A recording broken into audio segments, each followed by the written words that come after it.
Welcome to Gen X Adulting, and today we are welcoming Gina Rania, better known as the Gen X Reset Coach. Welcome, Gina. Hello, welcome. Thank you for having me. We're thrilled to have you. Our first question is always, what year were you born? The best year that there was, 1969. Nice. So you are Gen X. Gen X, true Gen X. Love it. Yeah. Where were you born? I was born in New Jersey in a small town called Echo. Very small. And were your parents from there? No, my mom was from Chicago and she met my stepdad and she then moved in with him into this area, which was very woodsy. I don't know if you remember back in the day, it was very rural, woods everywhere and very quiet. Okay, so your mom and stepdad lived in Echo, New Jersey. Is that what you're saying? Yeah. So do you know how your mom and biological dad met? Yeah. My mom was from Chicago. Okay. And she was punished. She was very bad in school. So my grandmother sent her to New Jersey to live with her aunt. Mm. And when she got to New Jersey, a few doors down, my dad lived. So they met each other that way. How So old were then 20, maybe 23, 24. Okay. Very young. Then my mom went back to Chicago and my dad went with, but it just wasn't, she didn't want to, they wanted to have kids and she didn't want to have them there. There was a lot of chaos. She had a really big family and there was some stuff going on in the family. So she came back to New Jersey and then that's when she had, I'm the youngest of three. So that's when she had my first sister. Okay. So did they get married in New Jersey or Chicago when they went back to Chicago, or were They got married New Jersey. Okay. And so you have a sister and then another sister or brother? I have two sisters. Okay. And are you the youngest? I am the youngest. So they had three daughters and your dad's Italian? My mom and my dad are both Italian. So you're 100% Italian. I mean, yeah, I guess if I did the DNA test. Right. But overall, there might be some other things in there, but pretty much, yeah.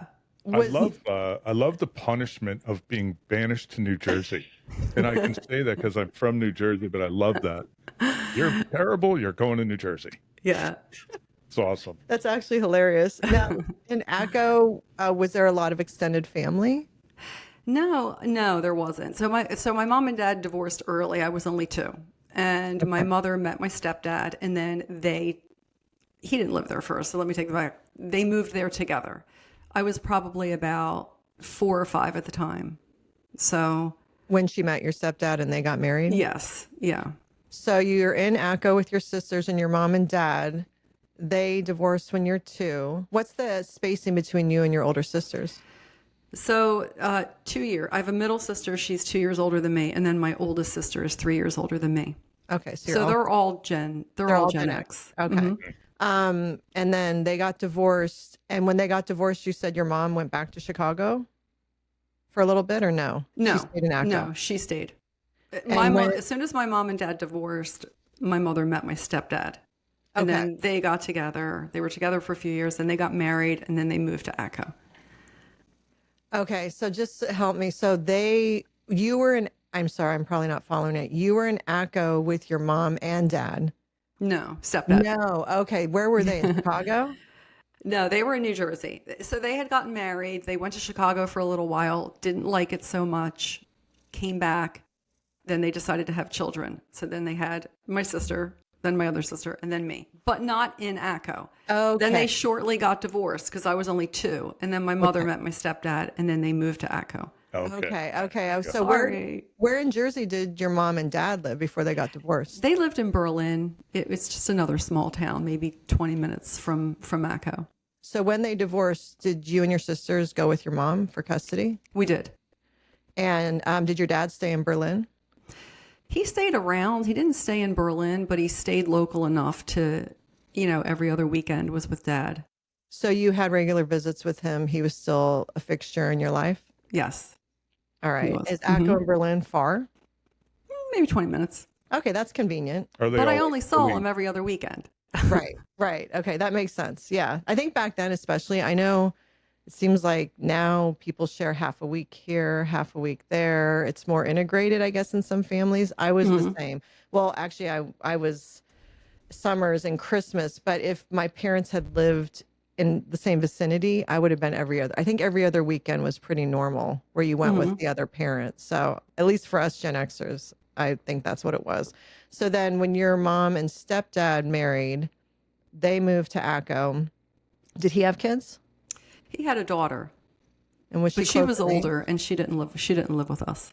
Okay. So you never really had a relationship with her? I did have a relationship with her, I think when I got older. But not at first. I was young and she Okay. was probably 10 years older. So, that huge gap when you're Yeah. younger. So there wasn't, a whole lot of interaction with her. If you were 4 or 5, she would have been like middle school, high school age then, right? Yeah. Yeah. And probably was with her mom She was and with her mom. with you guys probably every other weekend, Hmm. right? Yeah. Yeah. Now during those formative years in elementary school, middle school, did you play any sports or were you in any clubs or in music or art or anything? No, I wasn't. I wasn't. I was very shy. I was quiet. I didn't have a whole lot of friends in middle school. And I just kind of kept to myself. I think because my two older sisters always got in trouble, Mhm. and I was afraid to get in trouble when I was younger. I don't know why. It was my biggest fear. I didn't want to get in trouble like they got in trouble.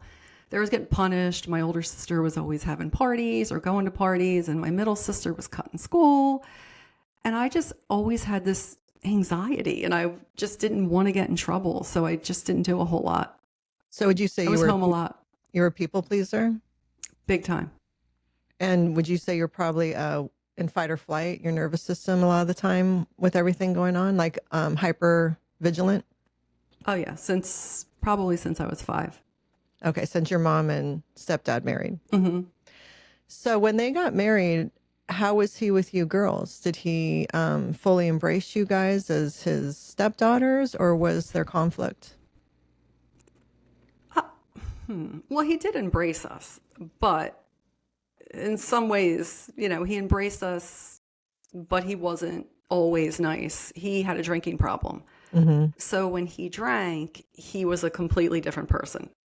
When he wasn't drinking, he was fine. Was he the greatest stepdad? Not really. But we tolerated him because we had to, you know? Did he drink daily? Pretty much. Yeah. So my home environment always felt very unstable because you never knew what you were going to get. And when you have somebody with addiction or substance abuse, you always live in that desperation of fear. How's he going to come home? How's he going to be tonight? What's he going to do? What's he going to say? Because when he drank, he became very mean, so Yeah. To your mom as well? to my mom, more to my mom than any of us. But Okay. because I was the youngest, I was home all the time. So I really got the brunt of them.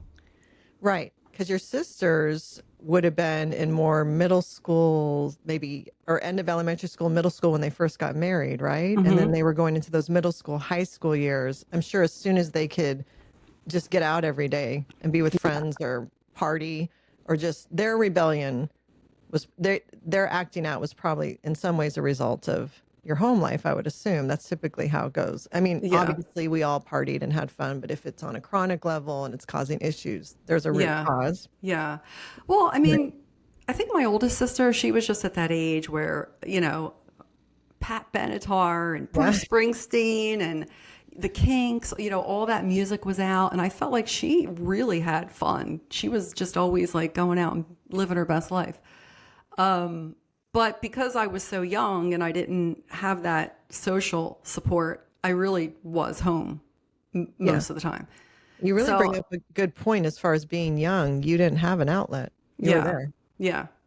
So I could hear at the time, like, remember the stone driveways? We had Yeah. a stone driveway and I could hear the car, pulling in on the stone driveway. And I'd be like, oh no, they're home. And it would be, is he going to be in a good mood or is he going to be in a bad mood? Because he tended to pick on me because, like I said, I was home. So, yeah. So when you hear that sound now, if you ever have, or since then, Triggers. excuse me. Yes. So since then, between then and throughout your adult years, has that sound triggered you instantly back to that space? No. Oh, that's excellent then. No, it doesn't. Well, I've done a lot of work. I don't think that really ever triggered me. I have other triggers, but that Okay. wasn't one of them. That wasn't All one Could of you them. tell? Because I can hear that stone sound. Could you tell when he came in if it was fast or an abrupt breaking what the mood was? Like, does that resonate at all, or is it just kind of blurry? I guess. No, I could just hear it. Like it just was like sometimes it was louder than other times. Yeah, yeah, Yeah, you're right. If I think about it, sometimes it was louder than other times, yeah. and I could even tell by the slamming of the door. Yeah, that's kind of where I was going. If there's some marker of, oh shit, here we go. Yeah. And then you could hear the bickering when they first come in. And I'm like, oh shit. I mean, there were times where I got up and I hid in my closet because I knew Oh wow. that he would come down the hallway and he would look in my room first. So I would get in the closet and then I'd hear him open the door and look and he'd wonder, oh, she's not in here. Shut the door. And then I would get back in bed. And no one ever followed up to see where you were? No, I mean, they figured I was out. Maybe I'd come home. But listen, we really did have that Yeah. latch key. Yeah. You were out. You come home. Well, he would check on me later. Well, my mom would come in and check on me, and then she knew that I was there. But I'm going to flash forward for you to today. So this is how much trauma can really affect you, even when you don't even think about it. Because my whole life, I have never been able to sleep, ever. It's been I could be in the most lovely setting. I can be listening to meditative music. I could be looking at the ocean. Nothing can make me fall asleep. And I didn't really realize it until a year ago when I was doing a lot of my own work. That is my trigger because I was afraid to go to bed because I never knew what was going to happen. And I associated that my whole life to sleep. So whenever I get in bed, my body's like, this isn't safe for you. And your body does keep the score. It truly does. And so I figured it out and I was like, oh my gosh, that is why I can't sleep. My whole life, bed equaled fear. That's amazing. You just opened up something for me just now. I did. I have to investigate this for myself because I go into fight or flight as soon as I lay down. And I've had to work very hard on that, but I still have not conquered that at all. And it's the safety thing. That is so interesting. I never correlated my struggles with sleep. And this is before menopause. This is before all that. Yeah. I've never just laid down and slept. Yeah, and people would tell me all the time, oh, do this. I went to the doctor, that they were giving me antidepressants, and I didn't like the way they made me feel. He was giving me anti-anxiety. I have to take that. And I'm like, that wasn't even working. So it was that embedded in me that, because that's how traumatized I was when I would go to bed. And, I'd hear the stones. So for my whole life, sleep was always an issue, and I just could never understand it. And then it was like an aha, as Oprah says, an aha moment. I'm like, holy shit. Wow. So what? I'm sorry, go ahead. No, you go. So was there domestic violence? He didn't hit us. He didn't touch us. I think he might have pushed my mom around. Okay. Yeah. So you were just afraid, the fear of going to sleep. Were you afraid something was going to happen to you or to your mom? Both. Because sometimes he would come in, my sisters are probably going to kill me for saying this, but sometimes he would come in and if he was mad, he would take my drawers and he'd empty them. And he would just do all this crazy stuff, not to me, but in front of me. And, if my middle sister, they never got along because she wasn't afraid to tell him off. So I would hear them fighting, or I would hear him fighting with my mother. So I just was so afraid. I'd get in bed and I'd be like, oh my God. I would daydream about I wish this bed had some kind of thing where you can melt into the bed and no one could see you. And, I just wanted to hide. So, I mean, what he was doing was still, it was towards you. It's still a form of abuse. yes. It's creating that traumatic experience where he isn't laying hands on you, but he's in your space and Yeah. he's being abusive, but with, creating that chaos because you didn't know what was going to happen. And that's the trauma, right? So Yeah. that makes sense. Yeah. So, and that's from the age of 5 Yeah. and until when? Till now, I'm 55. So, but how long was he involved in your life? My mom died early. She died at 51 of breast cancer. I'm sorry. That was 20. My oldest son is 28. So that was 28 years ago. So they were married. They stayed married. Yeah. Yeah. So he was involved in your life consistently like that through elementary school, middle High school. and high school. And did it ever, was it always at that level of erratic behavior? Yeah. It was because he was a drinker. So, And he kept drinking through all those years. And so even as you got older, did he still cross those boundaries? Did he still with you? I think as I got older, he knew that he couldn't. I think he was getting older too, if you know what I mean. Yeah. Sometimes they get older and they get a little bit laxed in their anger. So he wasn't as bad. But then I had a boyfriend and I wasn't home a lot. So that really got me away from it. So because you said in middle school you were more to yourself and following the rules and just didn't want to get in trouble. That was probably a direct result of the chaos, obviously, at home, and and seeing your sisters get in trouble. But then, as you entered high school, did you get involved with any activities or come out of your shell a little more? Yeah, I still didn't do any sports, but I had a lot of friends and, I started to go to parties and I started to do, high school things and just hanging out. And, I had some high school boyfriends and, the normal stuff. And then did your sisters go off to college when they graduated? No, they didn't. They moved out. Okay. Did they stay in ACO? Yeah. No, in the surrounding area, a little bit more towards Philly. They went more towards Philly. ACO was very isolated. I mean, even to get to a major highway was sometimes 15, 20, 25 minutes. Yeah. So, so they got out of there and they moved. They went out. So I was still left there. You were there. Alone. Did the three of you stay close though? Yes. Okay. We're still all very close.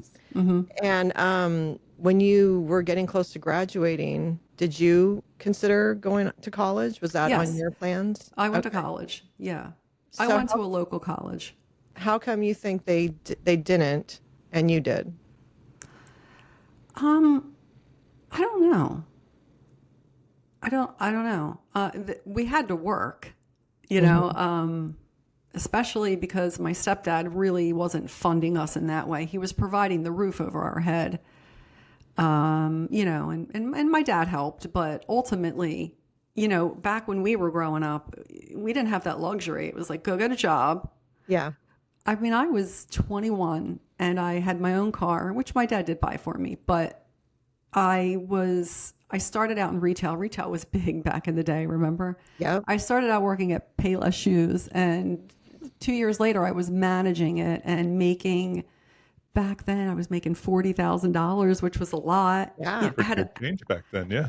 I had an American Express card. I mean, I just was so responsible and just living. But I did go to college, but I only went 2 years. And after that, I just was about working and making money. I wasn't thinking long term. So, and in your home, because I feel like for some Gen Xers, they either grew up in a home where college was discussed and it was just expected you're going to do that and there's a plan for that, or it wasn't. And then those Gen Xers just were like, I'm going to go to work. So I think for you, it's interesting. You kind of had a hybrid approach. So the college must have come from inside of you, because I'm assuming that wasn't discussed really in your home. No, it wasn't discussed at all, which I look back and I'm like, wow, I mean, my parents really didn't give me any real direction. hey, why don't you do this? Or what are you interested in? I mean, they didn't. I ended up going to college because my best friend, April, said to me, hey, let's go to college and let's take volleyball. So we were like, yeah, we're going to go to college and we're going to play volleyball. But I did study psychology and I became obsessed with it. So, Did and you I think live at home still through college, or as soon as you were I lived at graduated? home. Okay, so you stayed and lived at home. For how long did you continue to live at home after graduating high school? So I went to college for a few years. I worked. I probably stayed home for maybe another 5 years. Oh, okay. Mm-hmm. And so you were able to, you paid for college, I assume, for yourself. Mm-hmm. Well, And then my dad did. Oh, your dad paid for your college. Mm-hmm. That's great. So probably living at home, you were able to save money. Yeah. So what Saving was the money. catalyst and helping you decide to move out? I'm sorry? What was the catalyst that helped you decide to move out? Well, so I met my boyfriend, and I went right from leaving my house and moved in with my boyfriend. And was he local, someone you knew from school, or? I went to high school with his sister, and he was a few years older. Okay. So, And this would be like your early 20s? yeah, well, I was 20. Yeah, I was 23. And he worked too, I assume. Yeah, I mean, he was a few years older, and he was very much like an entrepreneur. He had, I think he was only maybe 26, and he had a few pizzerias, and he was, he was doing his thing. He was Italian too. That's a big deal, though, in a town. Was that in Acco? Yeah. So in a small town, if you have the local pizzeria, that's a gold mine. Friday Yeah. night, the cash Yeah. cow. Yeah. Yeah. Did he own a home, or was he in a home you moved into, like his Yeah. place? Yeah, he had a condo. I moved in with him, and then eventually we bought a house. And I was 26 when I got pregnant with my first son. Did you guys get married? We got married, yeah. Okay, so this is your future husband that we It's were my talking about. The ex-husband. boyfriend. Yeah, your ex, but your boyfriend became your husband. Yes. He All became, right. Became your ex. Then he became your Right. ex. Okay, so Yeah. how long did you guys live together before you got married? 3 years. Okay, and then you got married and had your first daughter? First boy. I have First two boys boy. and a girl. Okay, and how long were you guys married? Too long. So we got married in 1996 and we split up in 2017. Oh. And what's the spacing on your children? So I have a 28-year-old, a 27-year-old, so they're only 15 months apart. And then I have my boy he's 23 today. Oh, okay, happy birthday to your boy. Yeah. I was like, Anthony, I'm doing a podcast on your birthday. But he's Happy back birthday, in New Anthony. Jersey at LBI, nice. partying nice. with his friends. Yeah. Nice. So 23-year-old son, is your 27-year-old a daughter? Yeah. Mm-hmm. And then 28-year-old son. So you had Irish twins. Yes. Close. Yeah. And how did the marriage, would you say that living under that chaos and that high pressure situation, the unpredictability of your home life through all of your formative years, all of them, did that directly impact how you approached your marriage, would you say? Hell yeah. Hell yes. In what ways? Here's what happened. You either do one or the other. You marry somebody completely opposite, or you wind up marrying one of your parents. So I wound up finding someone that was very similar to my stepdad, minus the alcoholism. Mm-hmm. So looking back, I would never say anything bad. It's my ex-husband, but it wasn't a good marriage at all.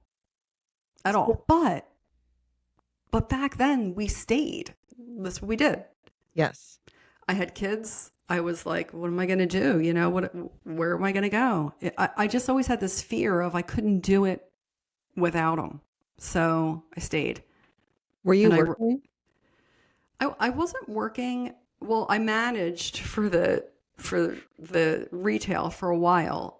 But when I got pregnant, I quit that. And then I started working for him because he went into multiple different companies. So I started working in his office, doing his HR work, doing his hiring and doing all of that stuff. So I started doing that, but that was like maybe when my kids were like 10, 12 years old. So you So were a for the, stay-at-home mom for I the, was a stay-at-home mom. Yeah. okay. Do you think that you hung in, like, when did the red flags start for you? When did you kind of know, okay, this isn't, Um, I really hate to say this, but I knew it early on. I did. and do you think you stayed mainly for your children? I know that that's what we love to say, that we stayed for the children, and I did. But if I want to get real with myself, I stayed because I was afraid, because I didn't know what to do. I didn't know how to create a life without him because of the lifestyle that I had. I didn't want to take my kids out of that. Um, because if I were saying I would have left for my children, because I think that they would have been better off if I left and not been exposed to what I was exposed to as a child. So was the unpredictability there in their childhood as well, and the chaos? Yeah. What you're Yeah. describing, though, on the surface, it sounds like a dream, right? You're living in suburbia. You're a stay-at-home mom. You've got a few kids. Your husband sounds like I'm sure he was making pretty good change. You guys probably had a nice lifestyle. Yeah, we had a great lifestyle. Vacations, probably, right? So, yeah, I mean, that's hard because you're doing what you're supposed to do, quote Yeah. unquote, right? Yeah. Yeah. Checked a Yeah. lot of the boxes. Yeah, But behind going. the scenes, it sounds probably fairly chaotic, which I think is also common. Yeah. And then your professional life was wrapped up into him too. When you did Yes. go back to work, that was still wrapped Yes. up with him. Yeah, that was still wrapped up with him. I think for both of us had emotion dysregulation because I had a lot of reactivity to him. I was very reactive, so there was just a lot of that.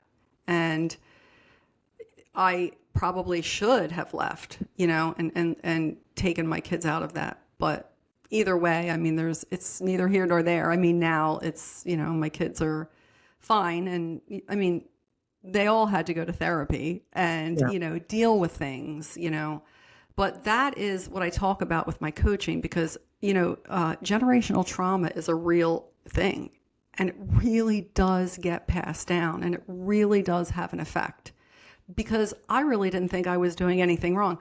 I raised my kids the way that I was raised. So I thought that I was doing what we do, Right. A lot of it was, I don't know what it was like in your homes, but I think for you, Nicole, you might be able to relate. It was a lot, for me, it was like, go in your room, go over there, go sit down. Never were our emotions exposed or did anybody say, how do you feel? What are you going through? So we just wear this cape. I call it our Wonder Woman cape, where we have to put this cape on and pretend that we have this superpower and we're strong. And I used to really admire myself that, oh, I'm so strong. But that really is just, it's false because it's not really who I am. And it doesn't let me be messy or soft or vulnerable because I have to be this person that everyone expects you to be. So when I was married, I was like, I should stay here because that's where I'm supposed to stay. People don't want to hear, oh, you're getting divorced. Like, people don't want to hear that. Yep. I Isn't think that it's crazy? interesting. You said the Wonder Woman cape, like because we're just supposed to be strong. I grew up thinking, the more you cook, the cleaner your house is, the more put together you are. That's what a woman should be. That's what you should do. And sacrificing yourself for your family. That's admirable. That's a quote unquote good woman. And doing all the laundry, doing all the things, bringing home the bacon and doing all the things. And I think Gen X young girls especially were raised to think doing all the things is what we're supposed to be, what we do. That's the sign of a good woman, which of course we were totally gaslit into believing. Because Totally. being a strong woman is honoring yourself first and your needs. And Right. allowing yourself to be soft and relax and get out of fight or flight and heal. But no one talked to us about any of that. Just No, burying they the didn't. feelings. And it's just funny because what's happening now at our age is because not only poor Brian, he's probably like, oh boy, Oh this no, is, Well, it's no. fascinating. Trust me. Yeah. He's learned so much. yes, this is a lesson, Brian. Yes, you're Well, learning. you didn't have models. It's not like your parents. I'm sure your mom didn't do it. Your mom didn't do it where they fit into it. So I think it's interesting what you were saying around the generational trauma gets passed down. I think that's partly because of modeling, right? You have this Yeah. modeled behavior that you just kind of follow. Well, what's Yeah. interesting, I'm sorry. No. Go ahead. Go ahead. You go. You go. Okay. What's interesting is because I'll forget, is that you said about our two backgrounds, and Brian definitely had more of that traditional parents married, small town New Jersey, everything's great. But even for kids like that, those Gen X kids, no one helped them identify the emotions they were feeling. No one helped them, if they were feeling anything, help them process it. So even for kids like that, a lot of stuff was ignored because those parents, they didn't, not, across the board, whether your parents were dysfunctional and divorced or healthy, that level of emotional development was never presented to any Gen Xers. Right. I mean, I'm sure there's someone out there, but they're such an anomaly, I think, compared to the rest of us. Yeah. And I think the biggest struggle is because I think the reason why Gen X is so special is because we are the bridge generation. We are right in between the boomers and the millennials. And we were raised by boomers who inherited the beliefs of the stoicism and survival and their traditions and all of those things that's how we were raised. Then the millennials came into the picture and it's expression versus suppression. It's like, it's just a different world. And I feel like for us, we're living two different worlds. I'm trying to smooth over, my father who has they're very stern in their beliefs. And my kids who were like, well, I don't want to go to that because, it might hurt my feelings. So it's like, you have that pull. Yeah. And I feel like we are like just stuck in that. And that is really, really difficult. I know it's difficult for me because my kids, because I think of the way they've grown up, they've taught me a lot of things. And my daughter definitely broke the generational curse because she won't allow anyone to speak to her in a disrespectful way. I mean, growing up, we see it in the movies all the time. Shut up, The Sopranos. Shut up. Go sit in your room. I never want to see you again. Don't talk to me. Get out of here. So my kids were like, no, we don't. We're not doing that. I think that's very common with Gen Z, especially the Gen Zs, because you have Gen Zs, we have Gen Zs. Two of our Gen Zs are 24 and 28, just like all three of yours are in their 20s. The 28 one's not a millennial? No, the 28 is the last Gen Z. She calls okay. them a zillennial. They're Oh, zillennial. it's a millennial, yeah. Or Yeah. that micro generation. Yeah, They're the last Gen Zs, but they're also zillennials because they kind of have a foot in the millennial world and a foot in the Gen Z world a little bit. So, but they are amazing at setting boundaries, and They are. especially the Gen Z women. But I think Gen X parents have given that to them. I think we listened. I think we honored when they came to us with something. We stopped and we said, tell me, what are you thinking? What are you feeling? Let's work this through, instead of being shushed, pushed aside, as you alluded to earlier, sent to their rooms.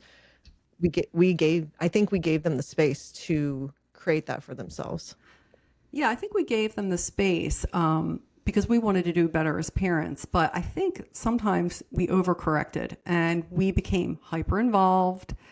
And, we did for them, even making doctor's appointments or feeling for them. We did a lot of that. And I think that backfired on me too, because now even in my kids are in their late 20s, they still expect me as a mom to do things. And I'm like, dudes, Yeah. when I was your age, and they don't want to hear that, but I'm like, when I was your age, I was making my own dinners. I was having kids. Yeah. So, we're the first generation to parent differently because this is tools that we didn't have. They weren't in the toolbox. We have new tools here. And I love how you call us the bridge, because we are dealing with that cutthroat, stern, stoic, This is how things are that our parents were like, or the boomers or the silent gens. And then our Gen Z kids that are, way more progressive in so many different ways, sometimes to a Mm-hmm. fault. Mm-hmm. But for us, managing our reactions and emotions and processing to both of those energies coming at us, it's just so Gen X that would happen to us as well midlife, where we're responsible now for absorbing both of these energies, processing it, and then outputting a reaction. And it's different. It's just, when I think about the way that Gen X has carried since they were children all the way through till now, I just don't think people understand the utter strength that we have inside of us, because it's never stopped. It's always been a grind. And in so many Mm-hmm. ways it still is, Mm-hmm. because we're finding now, we're trying to find healing, but that's Yeah. a grind too, Yeah. you know. Yeah. And healing isn't, it takes a long time. You have to really sit with yourself. And I think it's such a noisy world now, and it's so easy to distract yourself. You can go and shop on Amazon. You can go look at social media. You can get caught up in Netflix. I mean, there's so many different things that people do. And I have a girlfriend who says to me all the time, oh, I can't wait to get home and, get on the couch. And I don't care if I don't see anybody for a week. And I said, Donna, that's not really who you are. That is your trauma talking, because she isolates because that's just what her body wants to do, because it doesn't want to deal with anything. So I said, you have to try to find some things that you love to do, not watching Netflix. And we can get so caught up in that, you can spend days on the couch, but it's just not healthy, So, I think, but people, go ahead, I'm sorry. but people just are I just see it all the time. People that I work with, and it's like, what are you doing? What are your behaviors and what are your patterns, And the patterns are what's really hurting us, because people have developed patterns that just keep them safe. They're repeating. I think Gen X, as like you had said earlier, we were self-isolationists, right? We would self-isolate. And I think we continue, as you just said, to repeat that, whatever those coping mechanisms are, especially something like that, because that's not like abuse of alcohol or drugs or an eating disorder. That's not something that obviously you can either give up or fix. Like, isolating yourself isn't as noticeable to others to pick up on, Right. okay, that's a coping mechanism that person's using. You can Right. just kind of disappear for a bit. And everyone's, as you said, is so busy with their lives. People may not even notice that you've checked out for 4 days, Yeah. but I think that is also very Gen X. Yeah. Yeah. I also feel like it's going in that direction where it's not just, it is Gen X, but I feel like a lot of people do it.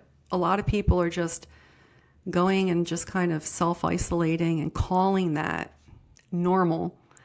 And I mean, life is all about connection. And that's how we live and thrive, from connection. And we're not getting real connection on social media or, watching Netflix or doing any of that. It's gone. Like, I feel like it's gone. It's sad. Yeah. I remember having, when I lived in Jersey, every Thursday night I'd have a girls' night. They always came over. We always got together. And now I feel like it's sad. I feel like everyone that I know is just so isolated, or Were they're you the glue? self-soothing. I'm sorry? Were you kind of the glue that kept that all going? And once you Well, left, yeah, like we all alternated, but I'm saying Yeah. like we were all in it and we all wanted to get together. Now it's like, it goes something like, hey, why don't you give me a call and we'll go to the movies and we'll go have a drink. Yeah, let's do it. That's in thin air. It never happens. Yeah. So many people do that. I hear it all the time. It takes forever. I was just How busy are we? Like, know. how Yes. busy? It's so funny you brought that up, because I was texting with a good friend a couple days ago, and I said, when do your kids go back to school? And her kids go back to school 3 weeks after my son. And so then we have a wedding. And so I was like, how does September 10th look? She's like, perfect. Let's put it down for lunch. And then I did get off when I was done texting, because we don't get off the phone anymore. We're texting. But I can't believe that we just scheduled something for almost 2 months out to go to lunch. But that's it, right? Because that's how busy. But I think social media, like you said, and phones, and having 24/7 access to each other, definitely with the younger generations, they're not as necessarily motivated to have to do as much face in person, real life connection because they're getting that dopamine hit from the texting and from the Yeah. social media postings and all that. Would you say that's accurate? Yeah. Yeah, definitely. I mean, as soon as you turn your phone on, it's a ding, right? Yeah. And your And then I dopamine. see a lot of the younger generation talks about, they're recharging their battery. Like you're saying, they're not doing anything. They're rotting. My daughter calls it rotting, but for days. And I think, that could go into you've had too much stimulation. Or they can't, even if it's just to do, I've seen postings where young people have said, I did one thing. Went to a doctor's appointment. I'm not doing anything else for the next 2 days to recharge from that. It's like that overwhelming having to do real life stuff throws them off a little bit. Do you think that's anxiety induced behavior, or just we're all just bombarded now with all types of chaos, right? When we grew up, you could argue things were more simple, right? There was less going on, right? Less noise. Go out, be home by dark. Now it's like as soon as you wake up, it's on, unless you isolate. Because of the phones. I think we have a computer in our hands to plug into. Everyone's plugging in almost as soon as they wake up. It's not normal. No, it's not. And I think in some aspect, when somebody has to go to the doctors, it's real connection. And I think people don't want to do that. Oh, Like so I hear, oh, go ahead.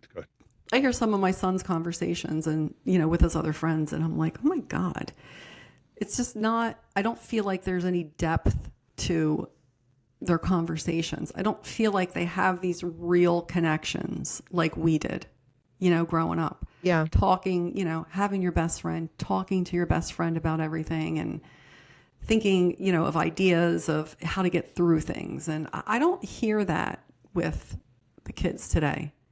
It's like everyone's trying to impress everyone, and I just feel like there's no real substance there. You think it's more transactional? Yeah. Yeah. Yeah. It's ironic because we've tried so hard to raise our kids with open communication, with acknowledging their feelings, with helping them understand their feelings, helping them with emotional development. And yet society has handed them something to help them to completely disconnect. So Gen X is trying so hard to help our children grow in this authentic space where they can express themselves, but then we're fighting society helping our children disconnect from that. I never thought about that before. Yeah. Society's over here pulling them away. So, Yeah. we put the work in, but the result is that is where they're spending all their time, and they want to be like everybody else. Yep.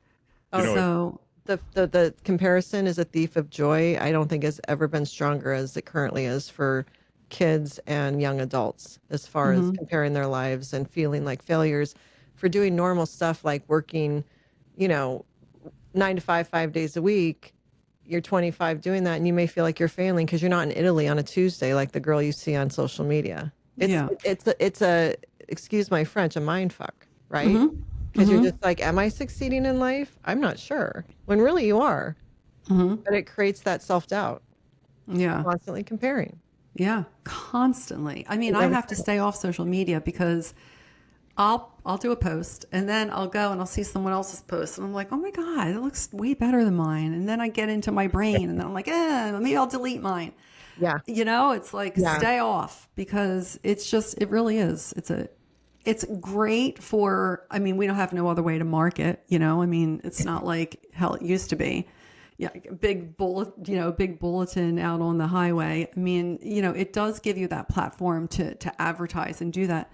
But there's so many other things there that just disturb me when I see like the young girls doing all of these things, trying to get followers, and that's scary. It's warping also for boys and young men's minds when there's so much put out there as far as what young women and girls are putting out there, and then what the boys and young men are expecting. But then you get into real life and it usually doesn't match up because everyone has a filter on. Everyone has done something to how they're looking in general. Let's be real. The young people do it. Yeah. And then, and in the dating world, people are showing up on dates and don't even look like how they like. There's just, it's like this one reality, and then when it Yeah. meets actual reality, nothing matches up. No. And that's true across the board because I have a girlfriend who lives in the Villages in Florida. And they're in their 70s. And she Yeah. went out on a date. My girlfriend didn't, but her friend did. And she went out on a date, and the guy was like, "You don't look like anything like your picture." And I was Yeah. like, Wow. wow. They're well- picky in their 80s. They're picky. Yeah. You know what's crazy? That place is nuts. Well, that place. So we've done some stuff about situationships, and we've had listeners comment saying, "I'm dating in my 60s, and I have men telling me they're not ready for anything serious." And it's like, well, what's happening? That's what are you waiting for? Yeah. It's crazy that situationship culture has bled into Yeah. Gen X and beyond. Yeah. And it's like, really? Okay. Yeah. So that's a whole nother thing. But okay. So after you guys divorced, because you had been working in his business, Yes. did you continue to work in his business? So No. did the kids go with you? Yeah. Well, the kids went with me. My older two were kind of like on their way out anyway. My daughter went to West Virginia, and my older son went to just a college. It was a 4-year college over in New Jersey. It was called Rowan. I don't know if you ever heard of it. They left for school basically after So they were in school. Yeah. around the time that this happened. Did you ever go to Morgantown and party with her? No, and she hated it. She was only there for a year, and she came back and she went to Temple. She went to Temple for her undergrad, and then she went to Rutgers for her grad. Nice. Cool. So Yeah. Temple, I think, is right downtown Philly, right? Yeah, yeah. Yeah, we were Yeah, it there. is. Actually, it's a Yeah. cool area. West Yeah. Virginia's party school. Yeah. I know. My daughter's not a partier at all. Yeah, no, it's huge, huge party school. So your youngest was with you basically as he finished what? Middle school, high school? Yeah, he was finishing high school. Okay. But And he's here with me now. Did he go to your exes like every other week, kind of like what you did? No, there was none of that. Okay, so they were pretty much with you, and that was They were pretty much with me. So I'm on the heels of a divorce and starting a new job, and I had a lot of trauma to unpack. I mean, I had so much going on, and I was trying to be the stable one for my kids. And I had a girlfriend that was dying of cancer. I mean, I had so many things going on. I was like, talk about fight or flight. I literally was in that probably for years. And there's another step to that called the fawn stage, where you freeze and you just like completely shut down. Yeah. So there were days where when I didn't have anything to do, I would just completely shut down. I would lay in my bed. I wouldn't get out. I wasn't depressed. I just felt like my body was like, you can't do anything else. You're not doing anything else. It wouldn't let me. And I would just veg out, watch TV, eat. Did you stay in the house that you guys had, or did you get a new place? No, I got a new place. And what was your new job that you started? I started for a company. It was a national landscaping company, and I started out working in the compliance department, and then I made it up to, I became I worked in finance in the accounts receivable. I became accounts receivable host or whatever. So you're working in this new environment with new people, a new home. Your kids have two of your kids have left for college, and your friend is dying of cancer. So that's a perfect storm right there, right? yeah. And then you're dealing with being divorced. Then I'm dealing with being divorced. And somewhere in there, I was kind of like feeling sorry for myself. And then one day I woke up and I was like, not for another second. It's unacceptable. I'm not doing this. I'm not going to be a victim. I'm going to live with intention, and I'm going to create the life that I've always wanted to have, because we can. It doesn't matter how old we are. So it's like, fuck it. That's what I'm doing. And that is what I did. I changed my life after that. I changed everything about me. I let go of friends that were toxic.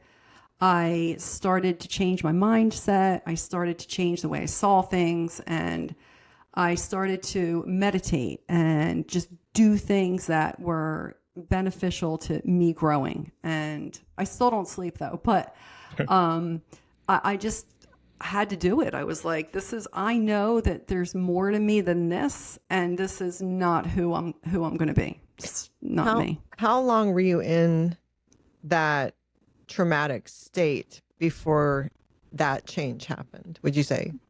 Like 5 years.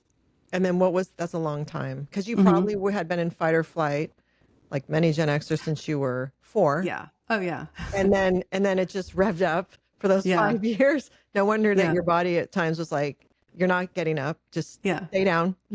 Well, I mean, at 50, I had both my hips replaced. Oh, wow. Was that during that time? Yeah. Both my hips replaced. One day my hip hurt. I went to the doctor and they said, oh, it's bone on bone. You're not going to be able to walk. I couldn't even walk. It was just all of a sudden it happened. But they say that women carry their pain in their hips. Yep. Mm-hmm. So I don't have any.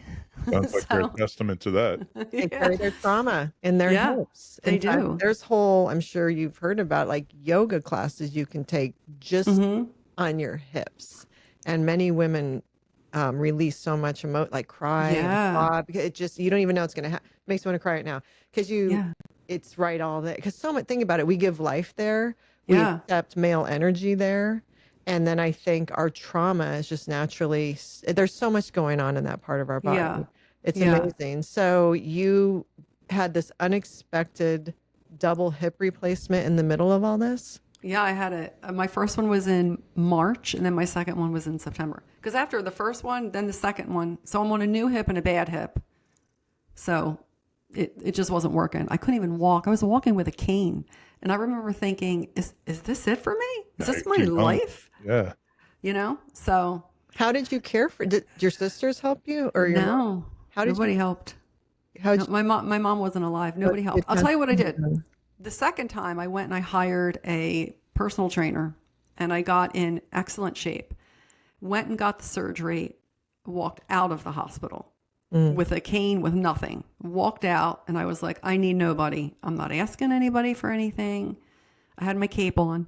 And I just thought, this is the way it's got to go, because the first one was a bad experience. And I think what happened, and I think this is very true, because I had so much trauma in my body, my recovery was awful.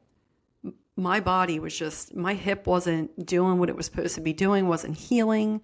I was supposed to go to physical therapy. I kept canceling, and they were like, you can't cancel. You have to be in here. We have to start moving.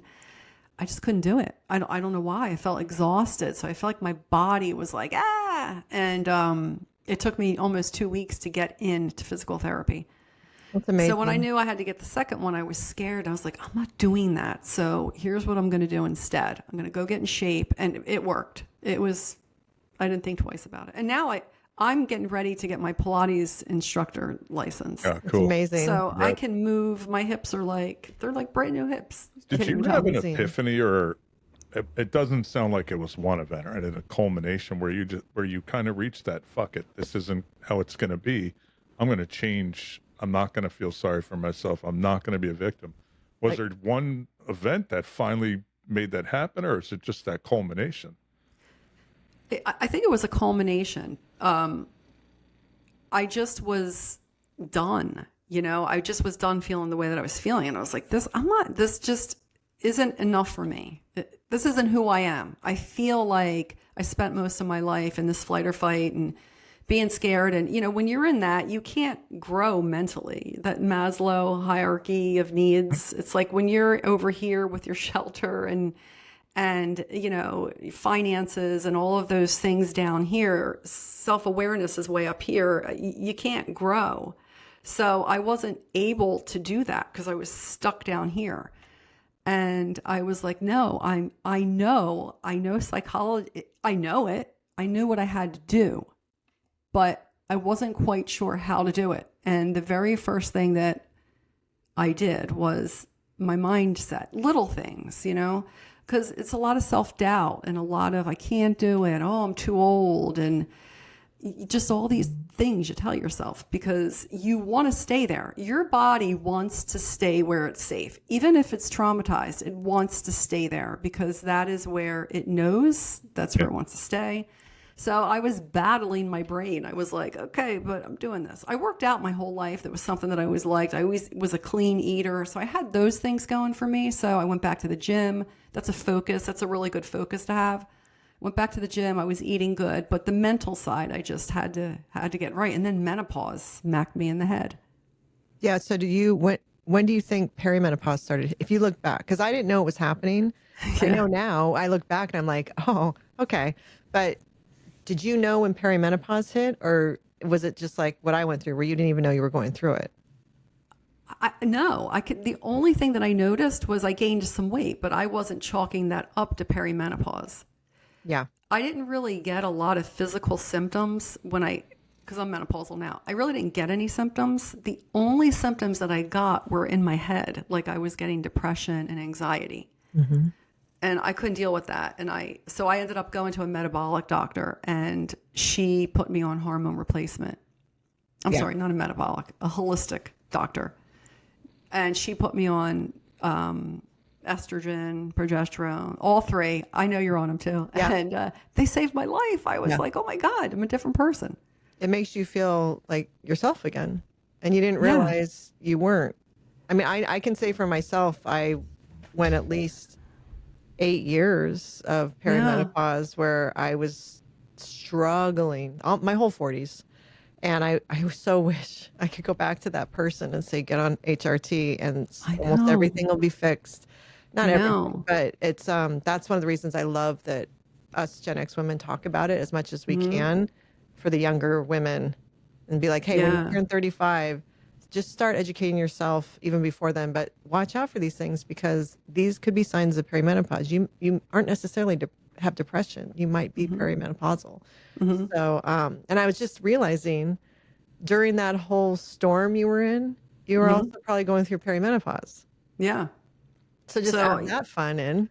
Yeah. And here's the statistics that I wanted to say because they're really bothersome. But it says Gen X has seen the highest increase in anxiety and depression diagnoses over the past decade for number one, untreated trauma, childhood emotional neglect or instability. Number two, midlife awakening. Symptoms emerge after years of suppression. And number three, chronic stress, compounding life pressures with minimal coping skills. Because on the next one, it says that we as Gen Xers don't seek professional help because of the stigma. Because we were raised, therapy is taboo. You don't need it. Self-reliance programs, we're conditioned to suck it up. Lack of representation, wellness spaces, feel millennial focused. So it's more for the millennials and not us. So we're kind of like, and with all that, we also have our health. I mean, you get into your 50s, you're getting autoimmune, you're getting, people are getting cancers and they're getting high blood pressure, high cholesterol. I mean, the list goes on. And so we really have a lot of things going on. Yeah. And now this whole thing with gut balance, that's the whole new thing. Yeah. You got to get your gut balance. Yeah. You got to get your gut balance. I had my girlfriend call me the other day. How do I get my gut balanced? I'm like, oh my gosh. It's like, there's just so much to get your gut balance. So much goes into it. But I am a big believer in happy gut, happy brain. I think they're connected. And speaking personally, if my gut is good, I'm good. If my gut is off, I'm not good. I just read something. Yeah, and you could tell too. Oh, in a second. In fact, and I'm sorry, I'm just going to say this before I forget. We're traveling at the end of August for a wedding in DC, and I'm already thinking, we're driving, thankfully. I'm going to pack all my celery juice, all the things I'm packing so that while I'm in DC, I can truly enjoy myself because traveling used to throw me completely off because I would get to the stop. First night, drink alcohol, eat the bad things, and then my gut was screwed the rest of the trip. Feel like shit the next 4 Feel like days. shit for the whole trip. And it's almost like, why did I do that? I just sabotaged how I feel on this vacation. So that's been my new challenges when we do travel. I want to stay consistent as much as possible. And if I'm going to go crazy, the last night, eat the bad stuff, or maybe have a drink or two or whatever. Because then the next day I know it's just a travel day. If I feel like crap, whatever, I don't ruin the whole vacation. But it's all related Yeah. to my gut, 100%. I'm sorry. I was just going to say, I read something the other day. Researchers are hypothesizing or theorizing that there's a sixth sense, and it's your gut health. Oh, right. It has a whole Yeah. mind of its own. Yeah. Yeah, Yeah, I read that. I believe that, and I believe that too. yeah, I don't like the 100%. fact that there's like things in there, and Yeah. you know, they say that there's bugs and all of that Organisms. stuff. Yeah. You know, Yeah. but you know, that's really hard to clean up too, especially with our food. I don't even want to get into the whole food thing. I mean, that's a whole story in and of itself. But you know, the foods that we eat and what we grew up with, and you know, there's these turbo cancers. My daughter got diagnosed with thyroid cancer a year ago, and you know, and she's a therapist, and also very holistic. So when she first got diagnosed, she was like, "I'm not getting surgery," and I was like, it's so crazy because I had no say because she's 27, and I'm like, what do you mean you're not getting the surgery? And the more I pressured her, then the more she pushed me away. So I was like, I have to bring this in, and I have to stop projecting, let her live her life, and just be supportive. So when I approached it that way, then she opened up and she ended up getting the surgery. But she waited a year because she wasn't ready. She was like, I don't want to get my thyroid ripped out, and I don't feel like being on medicine for the rest of my life. And because she's young, she doesn't understand cancer. I mean, my mother died of it. My oldest sister has had breast cancer, thyroid cancer, and lymphoma. Wow. Jeez. Oh my goodness. So, you know, I know a thing or two about how cancer works. I just had a friend who died from it. I mean, thyroid cancer is the survival rate's very high. It's like 97%. Yeah. And I knew she'd be okay, but I just wanted it out of her body. Of course. You know, And I can't imagine, because as a parent to parenting adult children, I find one of the hardest challenges is standing back and letting them experience something that you kind of already know the end game of. You know the answer, you know the solution.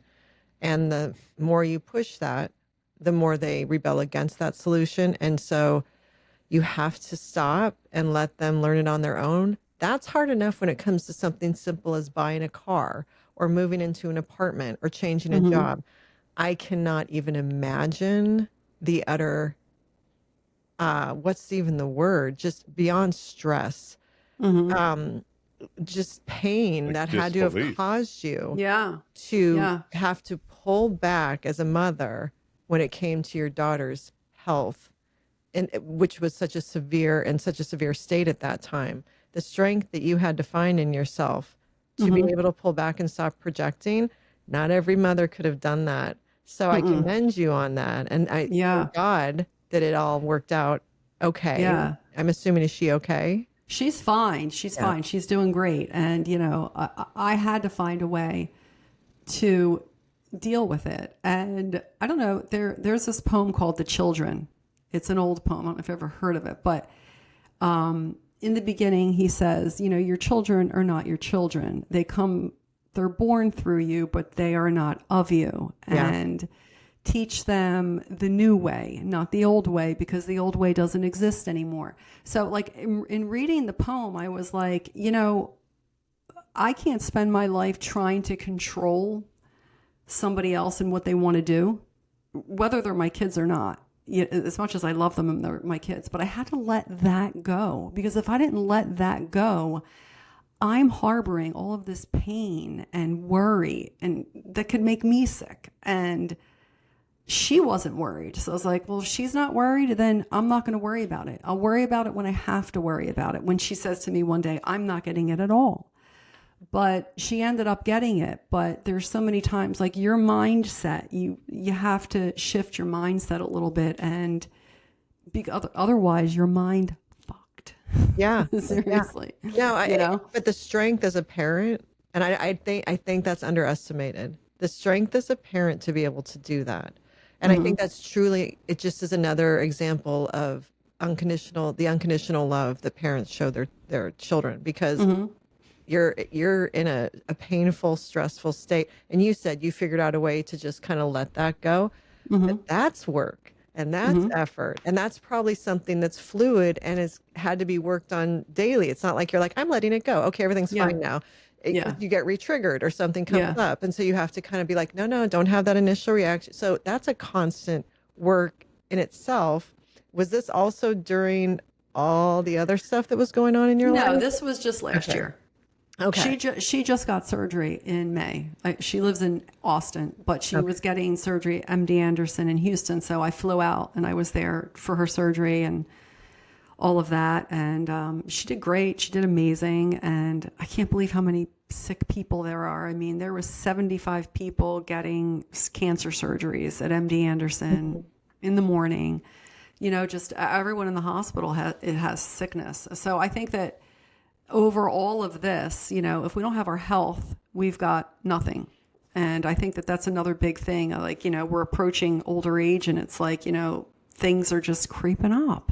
Oh, 100%. You know, we gotta like say, you guys look great. Yeah. Oh, thank you. And again, I say to myself, I have to put so much work in just to look normal.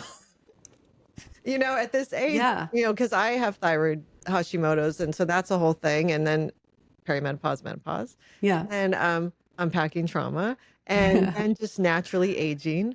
Yeah. So, but the multitude of things you have to do just so your face and your body doesn't show all the things you're battling at this Yeah. age. You know, Yeah. just to look like a normal person.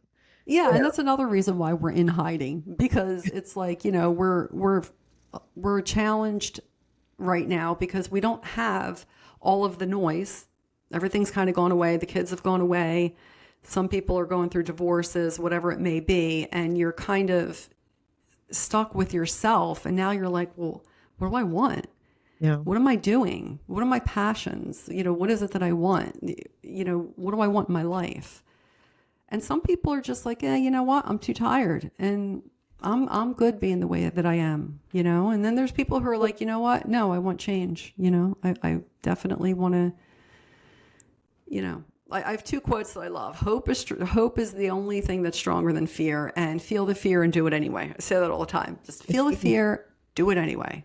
Yeah. Well, we've talked about this before, but they say as you age, the best thing you can do is be uncomfortable.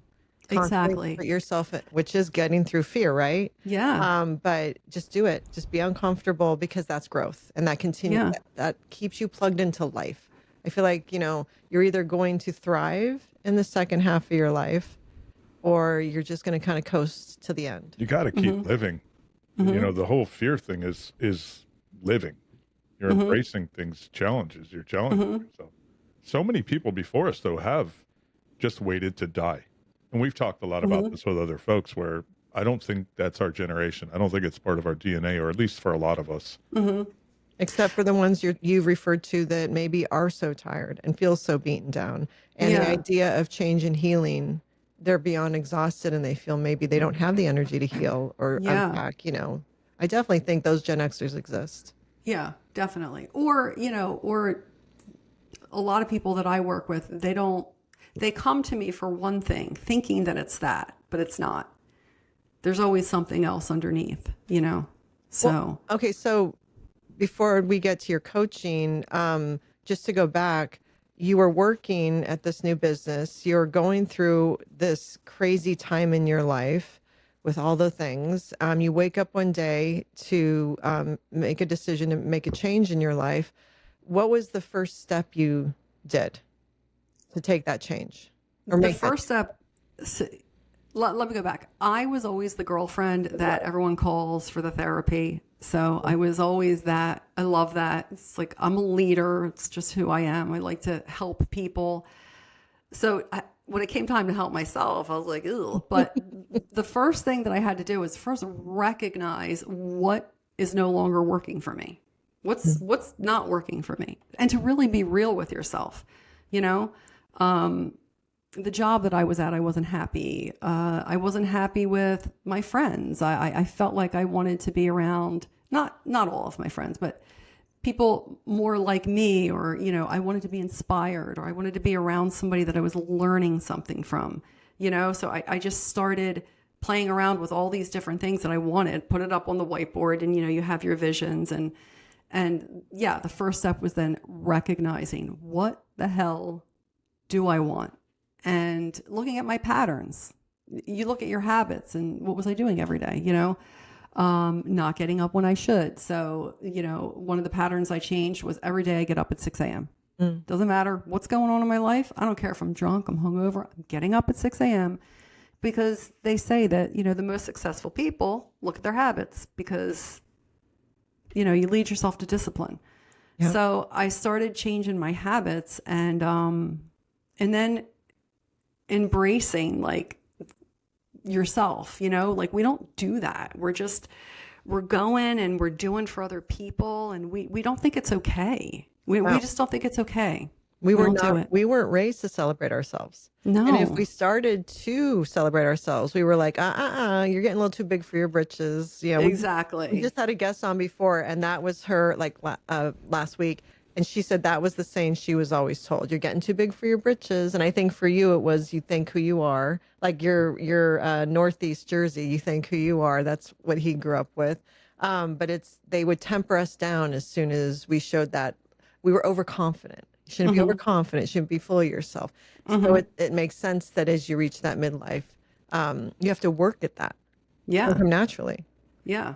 And I really didn't know what I wanted because I really didn't know who I was. Yeah. I was a mother, I'm a daughter, I'm a sister. You're all these different roles that you're playing every day. I feel like I'm in a movie, and at the end of the movie, it's like, okay, this actor, I don't know what I'm doing. What do I want? How am I going to live the rest of my life? What is it that I want? We can have anything we want. It's your mindset. You either have a fixed mindset or you have a growth mindset. And for a long time, mine was fixed, but I became the growth mindset where it just was like going up and going up and going up and just getting there and getting to that point. You have an interest or a background in psychology, right? Did that start young? I think when you went to school to do volleyball, did you also take a couple psych classes and stuff? Yeah, I took abnormal psych. I took childhood psychology. I took general psychology. I took all the psychologies. But then I also got very in tune to like reading books about the mind and psychology. And I love Carl Jung. And yeah, me too. He does a lot of shadow work. And I just started getting obsessed with all that stuff. And believe me, I was aware of it, but it still doesn't mean that I can honestly fix things until you really figure out what it is that's really bothering you. And that's in your triggers. So what's wrong. When you get triggered, you got to look at your triggers because I've learned a lot, it's a clear reflection of like what was going on. How did you figure that out though? Because was that on the whiteboard, triggers? No. Or did it happen through living? And then did you consciously say, okay, I need to recognize this as one of my triggers? Like what? Because here's the thing. It's hard to recognize your trigger. It is. Here's a trigger for me. If we're talking and somebody says, I'm stupid, just like, even if they're being funny, it's a trigger for me because in an old relationship, somebody used to call me that. And I didn't like it and it made me feel a certain way. Did I know that when it was happening? No. But when I started doing the work and I started paying attention to what triggers you, I could identify where that trigger actually came from. So then I started identifying a lot of the triggers because I have a lot of them. I'm very reactive. If I'm in a conversation, somebody starts to get loud. I had to get loud. Because it's a trigger, because I feel like I have to protect myself now, So it's just a lot of awareness. You got to just pay attention to yourself. That's where the answers are. It's interesting. Growing up in the Northeast, a lot of Italian people, a lot of Italian culture, and there's that stereotype of Italian people run kind of emotional and hot. How much of your experience was just like, hey, you need to chill out. It's you're being Italian, or not like that, but do you know what I mean? It's more of a almost maybe it's part of who you are type of thing. As part of what I'm saying? Yeah. Like, did you see The Sopranos? Yeah, of Yeah. course. Yeah. So, like, that is how normal Italian families talk to each other. I Yeah. mean, my daughter watched it and she said, "Oh my God, triggers," Mm-hmm. because of the way they're talking to their kids. Yeah. And yeah, I mean, and that's what I'm saying. We talk about generational trauma because that was just something that was just part of how I grew up. But it almost gets dismissed. We're Italian, we're excited, we're emotional. But Yeah. it's dismissing what you're really maybe Yeah, experiencing. that's bullshit. You Yeah, know, yeah. that's bullshit. That's not, because I mean, Irish people have, have 100%. I'm tempers. Irish. That's a great example. Yeah. You know, so it's like that's not fair. You know, Yeah. it's not. You know, you have to be able to handle your emotions, and a lot of us can't because we weren't taught, we weren't shown. No, we weren't. So Yeah. you know, so it's really hard for us. So What I you mean, were especially for guys. Let's talk about guys for a minute. I mean, you know, the let's Gen not. X guys. No. You guys are all like, oh no, you guys talk about anything, Yeah. nothing. I So find you guys must be carrying a lot. well, I find this fascinating. We've met fascinating people. We've talked about the trauma from Gen X, and I've gone through life. I'm not going to say carefree, but I don't have any trauma. But then at the end of the day, we all probably do. And it comes at different degrees. She knows my trauma probably better than me, but in my mind, I have none. I'm good. What's interesting is that I think, and he's an avoidant. I think that a lot Me of too. Me too. Yeah. I It think, works. I think a lot of Gen X men are avoidants because they weren't taught how Yeah. to even deal with emotions. Or they didn't have modeled conflict resolution. And so any conflict puts them on the defense, and they don't want to deal with that. Whatever happened at the root of their childhood that they're insecure about gets triggered. But then they have to be able to look at that and unpack that. And I think it can be insidious and hidden. To your point, they don't talk about anything or want to deal with anything. So it's almost like concrete in there. It's so buried that they think everything's fine. But then if you're married to someone like that, or involved with someone like that, their triggers, because when it's pattern behavior, when certain things happen, you're like, oh, that's a trigger. And you know probably where it came from, but they have to be ready Yeah. to unpack that. Yeah. Like, I don't know if Yeah. you've noticed, if you go through our episodes, Brian's story's not up there yet. My story, but he's not ready yet. What's interesting, I think, the reason I'm curious about your background in psychology, I have a psych degree. I have a BS in psychology, Okay. bullshit. But I technically have a BS in psychology. And I think of that time, a lot of questions were answered. And I think that's what drew me to psychology. Like, Freud's the easy one, but a little awkward and weird. But I love Carl Jung. And before I forget to tell you, Modern Man in Search of a Soul. I don't know if you've ever read through that, but it's pretty good in terms of explaining how the world kind of works in the mind and how we fit into society as an individual. And so I don't know if I've gone through therapy per se, but learning all of that stuff, all the different psychologists and stuff, you learn to be less hard on yourself, I guess. Because you can start to rationalize, which is a defense mechanism, but it's also a great way to explain what you're experiencing, maybe what you're feeling, what's going on around the world, and how you fit into it. That's why I was curious about your psych stuff, but I think I went through a lot of that. So I'm not too hard on myself. I'm not saying I'm not an asshole at times. Or insensitive, somehow we've made it this long with my bullshit, but yeah, He's good at self-reflection after the fact. I Yeah. will say that. And Yeah. and learning from it. And I find it, I don't know if this is true with all men at this age, but I feel like when they hit their 50 mark, they start to almost have like an enlightenment and actually start to appreciate their life. I don't know if it's a maturity jump or if it's maybe looking at their mortality, but I feel like in a lot of ways they start to actually look around and live more I intentionally. think it's our own if that version makes of sense. Yeah. menopause, Yeah. Maybe. probably.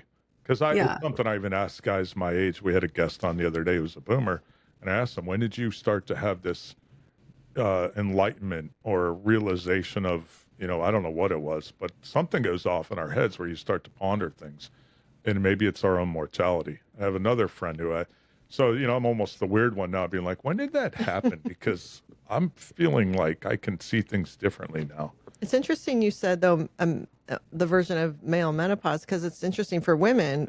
We stop giving a fuck. That menopause gives us that freedom to be like, I'm done focusing Yeah. on myself. I'm done. But for them, it's almost the opposite. They've been like that, and now they're actually like, oh, It's almost like look shit. at I'm how gonna die soon. like they start to appreciate and reckon. I don't know. I don't know what that. I don't know what that is. But they definitely go through something. Yeah. And I think physiologically it's called andropause or something, right? I think it's like hormonally they go through something too. Yeah. No, I'm not really sure. Well, I mean, they do lose testosterone and they do Yeah. lose some of, some of No, we their don't. hormones. No. Yes, you do. So Carl Jung, one of my favorite quotes of his is, until you make the unconscious conscious, you will direct your life and call it fate.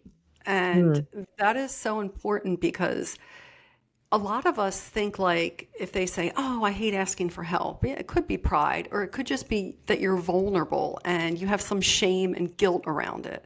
Or if you say, oh, I just don't like being alone. Maybe you've learned that, you were at risk when you were around other people, so you stay to yourself. So bringing things to light, and that's what I'm trying to say around this whole thing, because you were saying you think you have some things to unpack. It's like you have to think about the things that you do, because we do them for a reason, and sometimes it's because of the fear that's hidden behind them. You know what I mean? Yeah. Yeah. That makes perfect sense. Yeah. And it's just like, oh, people that say, oh, I'm just super independent. I have a girlfriend who says that all the time. And I know that she's an avoidant, and I know that she is independent. I will give her that. But I think she's very afraid to let anybody in because so many people have hurt her. Yeah. So, so when we sit with the fact of, oh, we're just like this, it's really not. We're not really like that. We're just being driven by the bad parts, our shadows and things that are just there lurking around in our body. You have to read the book The Body Keeps the Score. Okay, so you're like the third person who's told me that. I'm going to read that book. Is it like modern? Is it pretty new? Yeah. Yeah. No, I definitely am going to read that. So you were saying you were recognizing the things that trigger you. You also were figuring out what matters to you, trying to find who you are. Did you quit your job in the process? Because you said you didn't like your job. But my job, here's the funny part. I quit my job and I didn't like the industry. I moved here and I instantly got hired doing the same job. Oh. And I was sitting there and I was like, am I nuts? I literally typed the email, gave my 2 weeks, came home, and I was like, I know what I want. I know what I'm meant to do. I'm going on my own journey. I'm doing what I have to do. And this is when I started I've been a coach probably since 2017. I used to work with women who were in narcissistically abused relationships. And it was really heavy.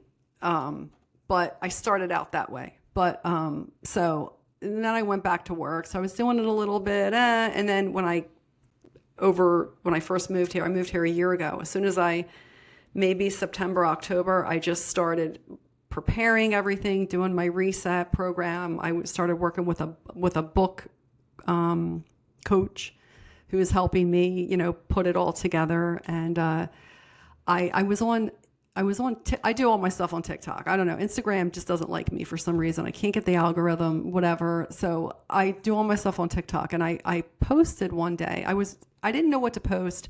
They say to post every day. So one day I was like, I don't feel like doing this. Usually I do my face. I talk. I was like, I don't feel like talking.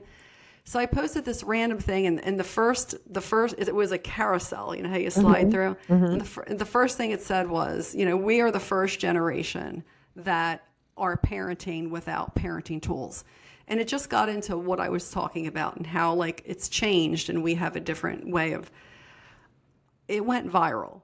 And I can't believe that it went viral because it just wasn't something that I thought. But the overpour of people, there is such a community on TikTok of Gen X. I don't know if you've ever been on there. Yeah. Anybody that has their name. So it would be Gina Rania and a big red X. Everyone puts a red X. Everyone supports one another. I had over 2,000 responses, and I replied to every single one of them, but they all were in the same boat. Everyone was saying the same thing. They're drowning. They're sad. They feel like they don't know what to do. They feel lost. They feel like they don't have any communication with their kids now because of the way that they were raised. They raised their children that way, and now their children don't like them. Yeah. Because they don't like being raised like that. There was just so many things. It was so heartwarming. And I was like, wow. I mean, there's so many people out there that are going through the very same similar thing. And I put it out there probably a month ago, and it's still, every day I get people coming in and commenting on it. And I was like, wow, I know that I'm going in the right direction because it's just something that's not talked about. Yeah. You know? It's interesting because I always think about Gen Xers is, I think there's those of us who raise kids the same way we were raised. And then there's those of us who wanted to break the cycle. So we raised our kids the opposite of how we were raised. And I think there's two camps there. And it's very interesting to see the relationships each of those sets have with their adult children. Are you finding that the ones who raise their kids the same way they were raised, is there more no contact or estrangement in that group, would you say? Yeah. There's a lot of that, you know. And then, you know, listen, this isn't for everybody. Not everybody was raised with trauma. Right. I love when people, it's like, it reminds me of like walking down the street and you look at somebody's house and you go in and you make a comment. It's like nobody invited you. Yeah. I mean, sometimes people come on and they're so mean and hateful. Yeah. Yes. And I've had people say, I wasn't raised like that. You don't know what you're talking about. And I'm like, well, this isn't for you. I'm reaching the audience that feels this because it's real. And, you know, a lot of millennials were coming in and saying, I don't talk to my mother anymore because she doesn't know how to act. I love her, but I'm not going to talk to her. And, you know, just so much of that. And just so many Gen Xers, even boomers were chiming in, and boomers like, well, we weren't given any tools either. And I was like, I know, but I'm specifically saying there's such a difference in the way that we were raised and now what we have with, you know, millennials. It's totally different. You know, I mean, boomers raised us with tradition. We kept that. We have that. You know, we have the traditions and we do the right thing. That's just our generation. Even if we don't want to, you know, we do the right thing. We do what we have to do. Yeah. That's not so much as we pass it down going through the other generations. They live for themselves. Actually, I've never thought of it that way because the boomers, I don't think, did the right thing. I feel like our generation does, actually. For the most part, it feels like it. Yeah. Well, when you say do the right thing, do you mean, as an example, caring for elderly parents who we don't want to care about, who we don't want to care for, who caused us trauma, as opposed to going no contact? Are you when you say Gen X does the right thing, are you saying traditionally doing the right thing, no matter how we feel? I think that's what she's meaning. I Not meant breaking like contact. recycling and Yeah, no. you know, taking, you know, no, not littering. I don't litter. Kill the planet too, but you know, but I think there's even Gen Xers though that don't. Like, I think there's a group of Gen Xers that also are like, I'm not taking care of my elderly parent. I've gone no contact. I think there's a split. I do. I think there's a split of two sets, and I'm really curious to see how the kids from the one side end up and the kids from the other side end up, because they're coming from two different upbringings, right? Yeah. And the relationships those kids have with those parents. Yeah. You know, because I just like you, we did put up something, a short. We're on TikTok too. We're on, and it took, just so you know, when we were first on Instagram, we were getting no love. I don't know. Oh, really? We couldn't, and then one day we did, and now we have. We're doing good on there. But hang in there, because we were like that, and there was nothing. And we were like, we're just never going to get it. And then one day we did. And I don't know.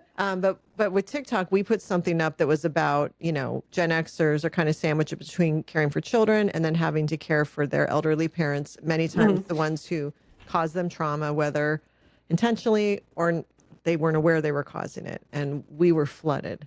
And most of the comments were people saying they can go in a home and die on their own. Yeah, I don't care. Amazing. Yeah. Yeah. It was that's there too. Yeah.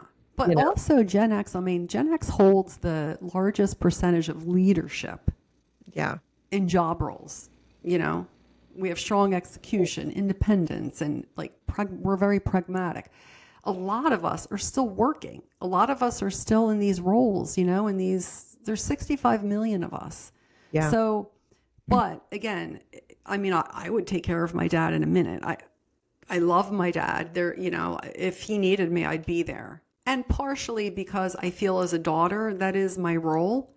As much as, I try to live this life of, okay, I have to do what works for me, but he's my dad. So I would be there and I would definitely go help him. Yeah. I don't know if I'd change his pants, but, I would do what I had to do, but my sisters would too. So, But to your point, I think you guys are that example of Gen X that, like you said, will do the right thing. How we interpret the right thing to be, right? Because like my mom lives with us. I love my mom. We have a great relationship. But I had to go through some healing in order for her to be able to live here and have to have some very open conversations with her. And thankfully she had the grace to want to listen and acknowledge. And so we had to work through some things so that she could live with us. But it was still doing the right thing, having her live with us. And we were going to do that either way. It's just, I didn't want to have to suffer. So I wanted to, let's work through it so it can be an enjoyable experience. Yeah. So I wouldn't have been like, and nothing warranted me going no contact. Nothing happened in my childhood that would have made me like, there wasn't domestic violence. That, like, I understand. We had people coming on that were saying, my parents abused me and horrible things happen to these kids and now they're adults. I don't blame them for going no contact. There's situations where it's like, I get it. It's too deep. There's no, the way they're saving themselves is going no contact. And I completely understand. It's such a subjective thing, but I think there's two sections. Yeah. So, yeah, it's tough. It really is. But I think that's part of, is it part of healing to still care for them no matter what? Is that part of the healing? Is the forgiveness part of the healing? Or is it more of a detriment to put yourself back in that situation and getting re-triggered? I don't know. Yeah, I don't know. I can't speak for a certain circumstance. But I haven't had that with my father. If I did, I don't know. Maybe I would, stay away from him. If it triggered me and it made me feel sick inside, I would. Yeah, I would definitely do that. It's very circumstantial. Did you go it's very circumstantial. But did you go no contact with your stepfather as soon as your mom passed away? No, I didn't. So you really didn't. You had a relationship with him? I was what do you call that? What do you call that syndrome? Oh, like when your abuser. Stockholm syndrome. Yeah. I didn't. I as a matter of fact, I watched his dog. He would call me and say, "Do you want to come over and watch my dog?" And he died shortly after my mom died. He died maybe 4 years later. He got very sick. He had lung cancer, all these other issues. So he died. Did his daughter also help? I don't really talk to her. It just was one of those things where, if you don't have anything in common, it's just, you just kind of drift apart. Yeah. She was the executor to his will. So I saw her for a little bit after he passed away, went to the viewing. But I mean, after that, I really, really don't see her that much. I commend you for still being in contact with him and caring for him. Well, see, I did the right thing. I wasn't on my hehealing journey yet. So if you had been on your healing journey, do you think maybe you would have been one of those people that went no contact? You know what? I'm not like that. I feel like people do the best that they can. And, I try to tell my kids that, because sometimes like if they are upset about their father, I'm like, look, he did the best that he could. I did the best that I could. That's all that we can do. I can only learn with the tools that I was given. So I try to give everybody a break with that. I mean, if somebody was beating me and, left me in the basement in a cage, I mean, that's different. But, I don't think that, I still think I did love him. He was my stepdad and I grew up in the house and there were some good times. And, he showed me how to mow the lawn. Of course, I got paid for it, but I mean, he showed me, and we had a pool and I was a lot of my friends over. So it was kind of like a very mixed thing. And the only time that he was really like that was when he was drunk. So, you know, I went to see him. He was on his deathbed. I went to see him in the hospital, and I cried, and I was like, you know, this is the man that I grew up with. And so that's just my personality. I know a lot of people would have been like, oh, I don't care, I would have left him. But I also have to live with that too. And I want to be peaceful in my old age. And I'm sure it still was conflicting in some levels, you know, even going through that and doing the right thing and being there. But subconsciously, there might have been still a little bit of conflict from leftover trauma, even though you're doing the right thing. I mean, just as a human being, you know, I would assume. Yeah. You know, but it's still, you can live with it. That's the thing. People need to do what they can live with themselves. It's true. To my point earlier. Yeah. That's you know, it's it's really what you can handle. But to this day, like I said, I still can't sleep, and it's because of him. But, you know, what am I going to do? Right. So when you started to become a coach for what you're doing now, did you take classes, or because you were already certified? Well, I was already certified. I went to the International Federal Coaching Federation, but then I went to HCI and I did a 6-month training where it's health and wellness. And I did that for 6 months, and I loved it. I just loved it. I was like, oh my God, I couldn't get enough of it. Just learning. And so they offer at the end, they offer you like, you know, a wellness program and like diet. Yeah. And I wasn't interested in that. I knew what I wanted to do. I knew that I wanted to use like my own system, which is my reset. It's acronyms, which stand for recognize, embrace, shift, empower, transformation. Okay. And that's my method that I go through with my clients that get us where we need to be. It's 12-week, you know, but I also work one-on-one if somebody was like, hey, you know, I just want to talk about one thing. The thing with, I'm starting to lose my mind at the end of this. Well, I was going to say, so at the end of this 6 months, you created your own healing. What would you call it? Program. You created your own healing program. Yeah. Did you know you were did you come out with this, or? Well, no. So when I was going through it, I documented it all. And I wrote down what I was going through. And then I came up with this process. And I did do some beta testing on 3 of my girlfriends. And I worked with it, you know, and made some tweaks to it. And it's just a program. Really, coaching's not therapy. Coaching is assisting someone. If someone says, hey, you know, I want to have a better relationship with my daughter, help. It's not like we're going to dig deep and go into her childhood. We're going to try to fix it through patterns and behavior and things that she's doing. And she holds herself accountable. And that's what coaching is. A lot of it is holding yourself accountable and me guiding you through that. So it's really, you know, what you want. So this is more geared towards women who are feeling like emotionally drained. They feel like they're stuck in their life. They're feeling tired. They don't know why, you know, things like that, where they just feel like, I need a reset. Like, I don't know what's wrong, but I know something's wrong, but I need to understand what's going on. So are you finding that most of your clients are midlife, like 45 to 65? All of them. So that's where a lot of women are going through that, right? How much would you say it is tied to perimenopause and menopause?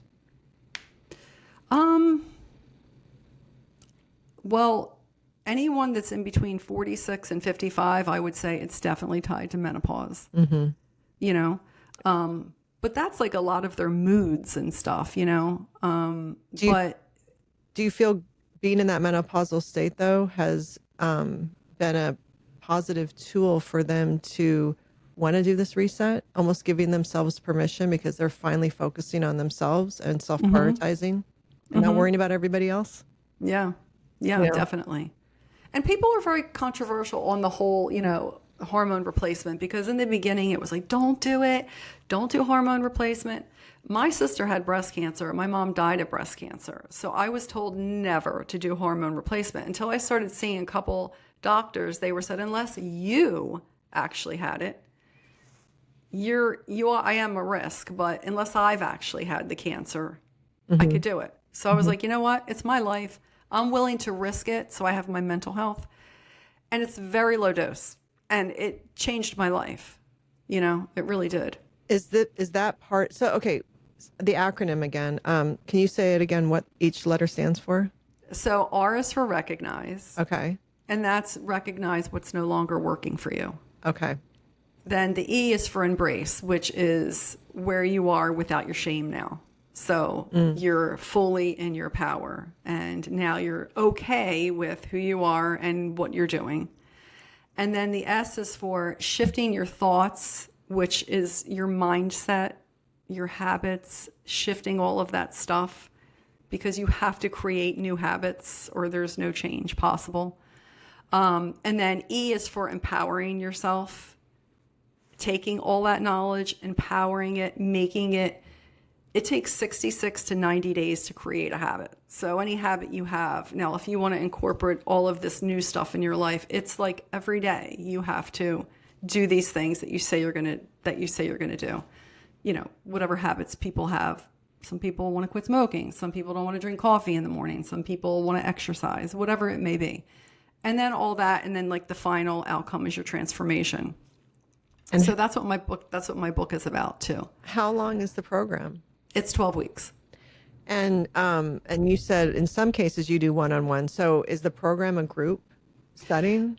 No. So the program is just one-on-one coaching with me. Okay. Okay. But I also offer other things. I also do one-on-one coaching. I have a group circle where that's everybody, where I just send out emails and I send out, pep talks and little advice tips and stuff like that.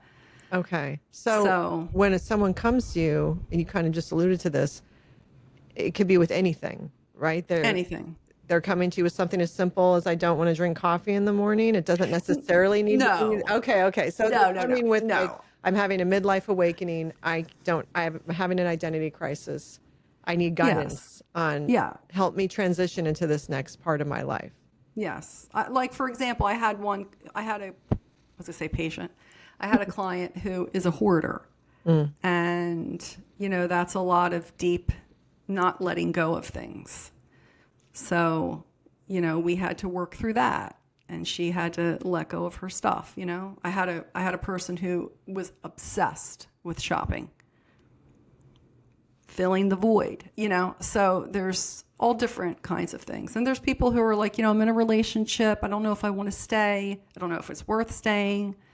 But I'm not going to tell her, don't stay in it. I'm going to show her, what would it look like if you stayed? What would it look like if you weren't in it? And, and you dive deep into, she already knows the answer. You kind of already know the answer. Yeah. You just want somebody to tell you, or you want somebody to walk you through it. Yeah. That feels like a fine line between therapy and coaching.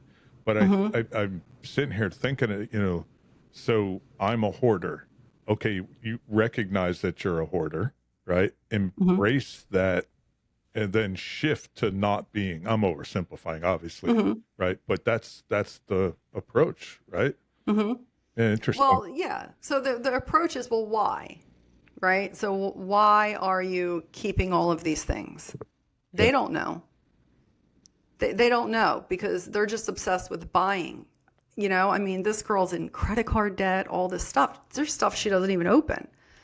But it is very close to therapy. But so what I do is I have her look, okay, well, why are you doing it? And let's let go of some things. Let's take some of these things. Let's start getting them out of the house. Let's start unpacking that. Let's start seeing how she can be by letting things go. What is it that you really don't want to let go? Because that's really what behind the whole hoarding thing is. So you're guiding them like a coach, obviously. Yeah. And she's like, after the 90-day, I want everything out of my house. This is what I want, blah, blah, blah, blah. There's no therapy involved. It's not like I'm not a certified therapist. It's just guiding her and giving her the tools to get where she needs to go. It's shifting into a transformed person. Yeah. Exactly. You're not exactly. cured per se. Getting her out of her habits that your habits are killing you, her mindset, getting her out of that mindset, helping her change her mind and seeing things in a different light. Do you find that once you start, some of your clients go for therapy, but also maintain the coaching relationship? Some do. Some do. Some want nothing to do with a therapist. Yeah. You know, some people don't want to sit down and talk about their past and be vulnerable and, you know, express how they're feeling. A lot of people say, look, this is what I want and I want to get there. Yeah. Help me get Yeah. there. Yeah. So you're literally teaching them habits to get them out of their rut, to get them from point A to point B. There's always the risk they may fall back into point A if they don't deal with the reasons why they got there in the first place. But Yeah. you're not there to deal with that. Right. You're there to validate what's going on right now. You're in a very present state with them because, like Yeah. you just said, you're not going into their past and you're not Right. concerned about their future unless they retain you again.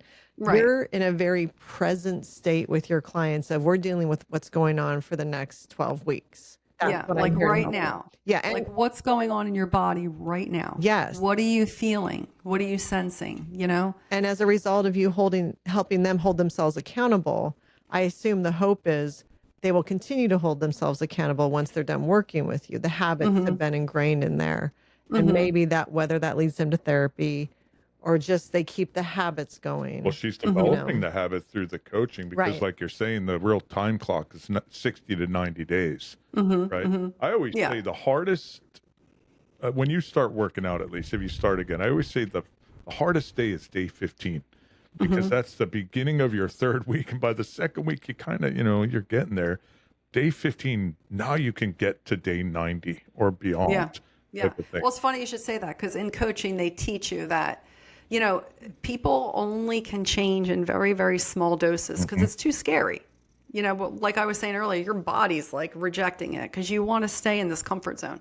So you have to take small digestible pieces. And they say by the fourth session, it might be they try to get out of it or, oh, can we reschedule? Like it's in the fourth session, the eighth, and I think the 11th, where they say that goes on this banter in their brain where they're, second guessing it or, oh, I don't know, because they're just so afraid to change. I was going to ask you that. What's the hardest phase, would you say? The first feels like it could be semi-easy because they've recognized I've got this problem. Second feels like, okay, I'm going to embrace that I'm going to go on a different path. But now the work starts, right? The work starts. Yeah. And that's the hard part where you have to cut out what's not working. You have to, reset your mind. I guess, right? Yes. Yeah. Yeah. Reset your mind. Look at things differently, and there's a lot of different tools that I use and books and stuff like that. And, it depends on, I could tell, in the first week or two, how extensive they're going to need, what I think would work for them, or how it would benefit them. And then, there's clients that, at the end of the 12 weeks, they were like, can we do 4 more weeks? I'm just not there yet. Like, it's like you're getting out of jail and you don't know whether or not, you're going to step backwards. So, yeah. How do you hold them when you see them kind of slipping at a certain phase? How do you hold them accountable so they don't continue to cancel, so that you can continue work the success of the program with them? Well, so if they try to cancel, I slow up a little bit on the whole process. I just slow up and I give them some time. But I haven't had anybody that's canceled. I've had them cancel once. After that, I'm like, this is your journey. Yeah. And, I'm helping you get there and I can help you get there, but you have to want to do it.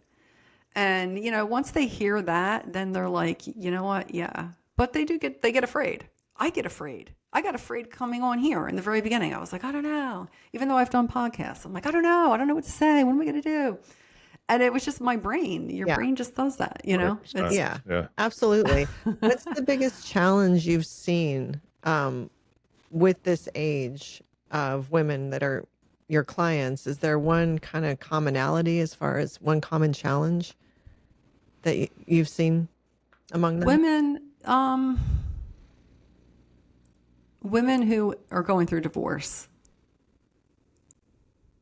because that's just a really bad spot to be in because you're in like a limbo and they're like, well, I just want to get through it. And it's really hard when it's raw and you're in the middle of that. and they don't know what's coming out on the other side, and they don't know what their life is going to be like. And it's scary for them. So I think that definitely the women that are going through divorce. How do you help them how do you stay present with them in that space at that time? And then, because you know that something's, once you're done working with them, they're still going to have a long road ahead of them. What is the main thing you focus on for those 12 weeks, knowing what kind of since you've gone through that, you kind of have an idea of the journey. Yeah. What is the thing you work on the most? Well, it depends on where they want to see themselves in 12 weeks. If, some of them aren't working, so they need help with, trying to rebuild themselves, rebuild their resume, rebuild their career, to see, if where they're going to wind up, they want to go back out into the workforce. And that's really hard to do at our age. I mean, ageism is out there. People are already like wanting, well, how can I find a new date? Like, how do I go into that whole thing? Some people are just, they just want a new life. I can't create a new life for them, but I can ask them, what kind of life do you want? Where do you see yourself? Because once you see yourself there, you're kind of already going there and you're already going to do it. Mm-hmm. And that is like the manifestation. A lot of people don't believe in manifestation, but I definitely do. And I think that when you're somewhere and you want to be somewhere else, you'll get there. You have to have the mindset. I mean, it's not just going to happen. If you want a job, that you go on LinkedIn and you see a job that you really want, you have to see yourself there, see yourself sitting in the job position. But you also have to reach out to the right people. Go through the HR manager and, do all these things, put yourself out there. And I think that it'll show up for you, if it's yours. Is it hard at the end of the sessions to kind of let go of the client? Like, you're in a way, you've helped them so much. Oh, yeah. You've seen this metamorphosis in 12 weeks, which is really not that long. It's a pretty quick amount of time. And then just to have to kind of let them go back out in the world, is that a challenge for you? It is for some. I also have this, I don't know if you've ever heard of Voxer, but it's a platform and it's like a little like a little walkie-talkie, and I offer Voxer support. So I have a lot of people that are like, I hate to disturb you, but right now I'm being triggered and I need to be talked through the trigger, and I'll Vox back, and like that's all provided in my service. But afterwards, sometimes like somebody will Vox me and she'll say, "Oh, I was almost triggered, but I just want to tell you that I worked through it and I'm not triggered anymore." And it's so heartwarming. That makes it worth it to me that you're having an impact. That's my whole goal. Yeah. I just want to help other people because I've been there, and I want to help other people. And I want them to know that you can change. You can make the change in yourself. It's there. You can do it. So my shout out is to all the women out there that are rebuilding and rebranding and reimagining their life. It's possible. How important do you think it is for your clients to just simply feel seen? How many of your clients do you think, because we are talking about the Gen X time frame here, maybe are being seen for the first time by you, where you actually are the first person in their life that really is listening to them and seeing them and validating them, and their childhood and through their rest of their adult years, they weren't seen, they weren't acknowledged. I mean, have you witnessed that where you can tell? Absolutely. Yes. That's all they want. They want to be seen. They want to be heard. They want to tell their story. And I think through telling their story and having someone listen is really where the transition happens, Yeah. And when you hear it and you say it out loud, it's life-changing. Well, by saying something out loud, it makes it real. Right? Yeah. So I'm sure it's very powerful. I'm sure. What have you personally, how has it personally changed you by working with your clients? I love helping people. I love taking them from where they are and then taking them through the transition. and seeing where they go and where they grow, and get to the other side of it. There's some people out there I can't help. There's some people that need therapy that not every client's for me. But the ones that I have, I love learning and teaching them. I love it. And do you also sometimes have moments where they teach you? Oh yeah. Yeah. Yeah. Yeah. Yeah. Yeah. It's like it's a give and take. Sometimes they'll say something. I'm like, yeah, writing that down, that's a good one. But I really get myself prepared, and I get myself prepared, and they take a survey, and I really get to understand where they're coming from. Right. If they've had therapy before, what is it they're trying to change, a little bit about the childhood, because we all know now that our childhood has everything to do with everything. Yes. But there's been clients where I was like, I don't think, I don't think we're going to be good together. How do you there was only a few. not accept those clients? Like, I just tell them that, we're not going to be a good fit. I can refer you to someone, is that hard to say to people? No. At first it was, but now it's just, and it's better for the client because they don't want to work with me either, Yeah. If I'm saying I'm not a good fit, then they're not going to want to work with me either. Right. That almost feels self-evident. Yeah, probably. It feels obvious. So is it a community in that, do you stay in touch with your clients? Like, is this reset community a place where you get back together with people, or is there group meeting? You know what I'm trying to say? Or is it, So, okay. well, my reset circle, I literally just started, and all it is a circle that you join, and you get a newsletter every week, and you get some, tidbits about, women, Gen X women. I'll give some articles, stuff like that. I'm going to start incorporating like a workshop. So, if I have 20 people in the circle, then everyone can log on and we do like a workshop together. I would love to have everyone, and have every Gen Xer up there, like giving their own little stories and stuff like that. I would love that. That's cool. So for right now, it's newsletter. But right now it's just a newsletter and just some prompts and some little journaling stuff and just easy stuff like that. The workshop's a great idea. Yeah. That is cool.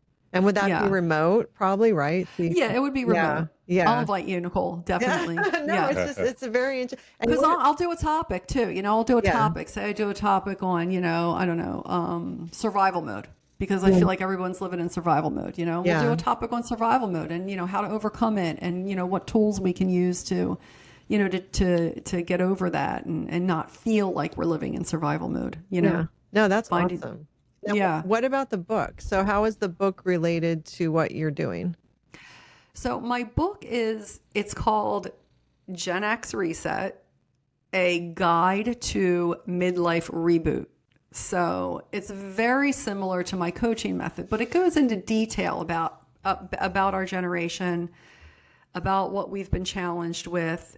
There's stuff in there for men, what men are going through. There's a lot of study cases that I've done, and it's just all about like our generation. I freaking love our generation. Yeah. I think like we're such a great generation. I feel like we're not connected enough. I wish there was like a Facebook that was just for Gen Xers and we could all be on there because there's so, right now this is more of like a psychology therapy type podcast we're doing, but I see so many fun things that Gen Xers do, and they're always playing the music and they got the movies and they have all this fun stuff, and I'm like, we're so much fun. Yeah, we're a great generation. Like a convention.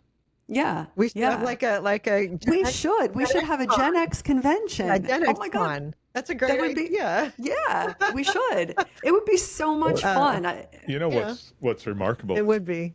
What's remarkable to me is, as a Gen Xer, our collective experience, how much we all have in common. And no matter where you live, she grew up in Portland. We grew up in New Jersey. I can totally picture your town. But we have this collective conscious or experience. Shared experience. Yeah. But what's interesting is when we were all going through these things, we didn't realize, we all felt like it was only happening to us. Yeah, you felt alone probably. Felt very alone. Yeah. And I think through social media especially, it has, I remember one of the first times I saw Gen Xer talking on TikTok or Instagram or something, and what they were saying, I was like, they're describing my childhood. And I didn't Mhm. realize that. And then there was more and more. And it's like, wow, I wasn't the only one coming home at 8 when I was 8 years old, alone to an empty house, doing the dishes, getting to, all these things that so many of us were doing that we thought we were the only ones. So I found it to be incredibly validating. Just Mhm. like at that age, I was like, wow, I wasn't alone. And I wish at the time you could go back and we could all have joined together then, like a little gang Yeah. of I support, know. you I know? know. I don't feel like it's there anymore, you know? But I mean, like you're talking about through social media, we all kind of are getting glimpses of each other. And, Yeah. but to get together in real life would be interesting to do, like, Yeah. It feels like it'd be Gen X totally con. awkward. I think it'd be That would, wild. No, it would be it so would much just be fun. weird. We'd have to get somebody for music from our time Absolutely. that would play. Different bands. And what do you mean? We're all just in this whole area and everyone's just kind of like hanging out and Yeah. dancing. And Yeah. hey, we could play wiffle ball. We could play Yes. There you go. kickball. Yeah. Yeah. Dodgeball. Yeah, everything Yeah. Gen X, you know? Have John Hughes movies playing, have all the old foods that we used to eat that you can't even find anymore, I think. So, no, it's something that'd be really, really cool because I think there is a shared experience, there is a connection. And I especially think as we've hit midlife and we're all kind of looking around, and so many of us are on a healing journey that I think we can find some humor now in some of the stuff Mm-hmm. we went through. We can put it in its place. Mm-hmm. Unweight ourselves of that heaviness. That's not even a word, but kind of unpack it and just live with things much easier, which helps us go into the next, because I think most of us plan on living it. Like we're still living. Yeah. At the beginning Yeah. Yeah. for so many Listen, of us. when I went to Florida and I went to the villages, we're not living.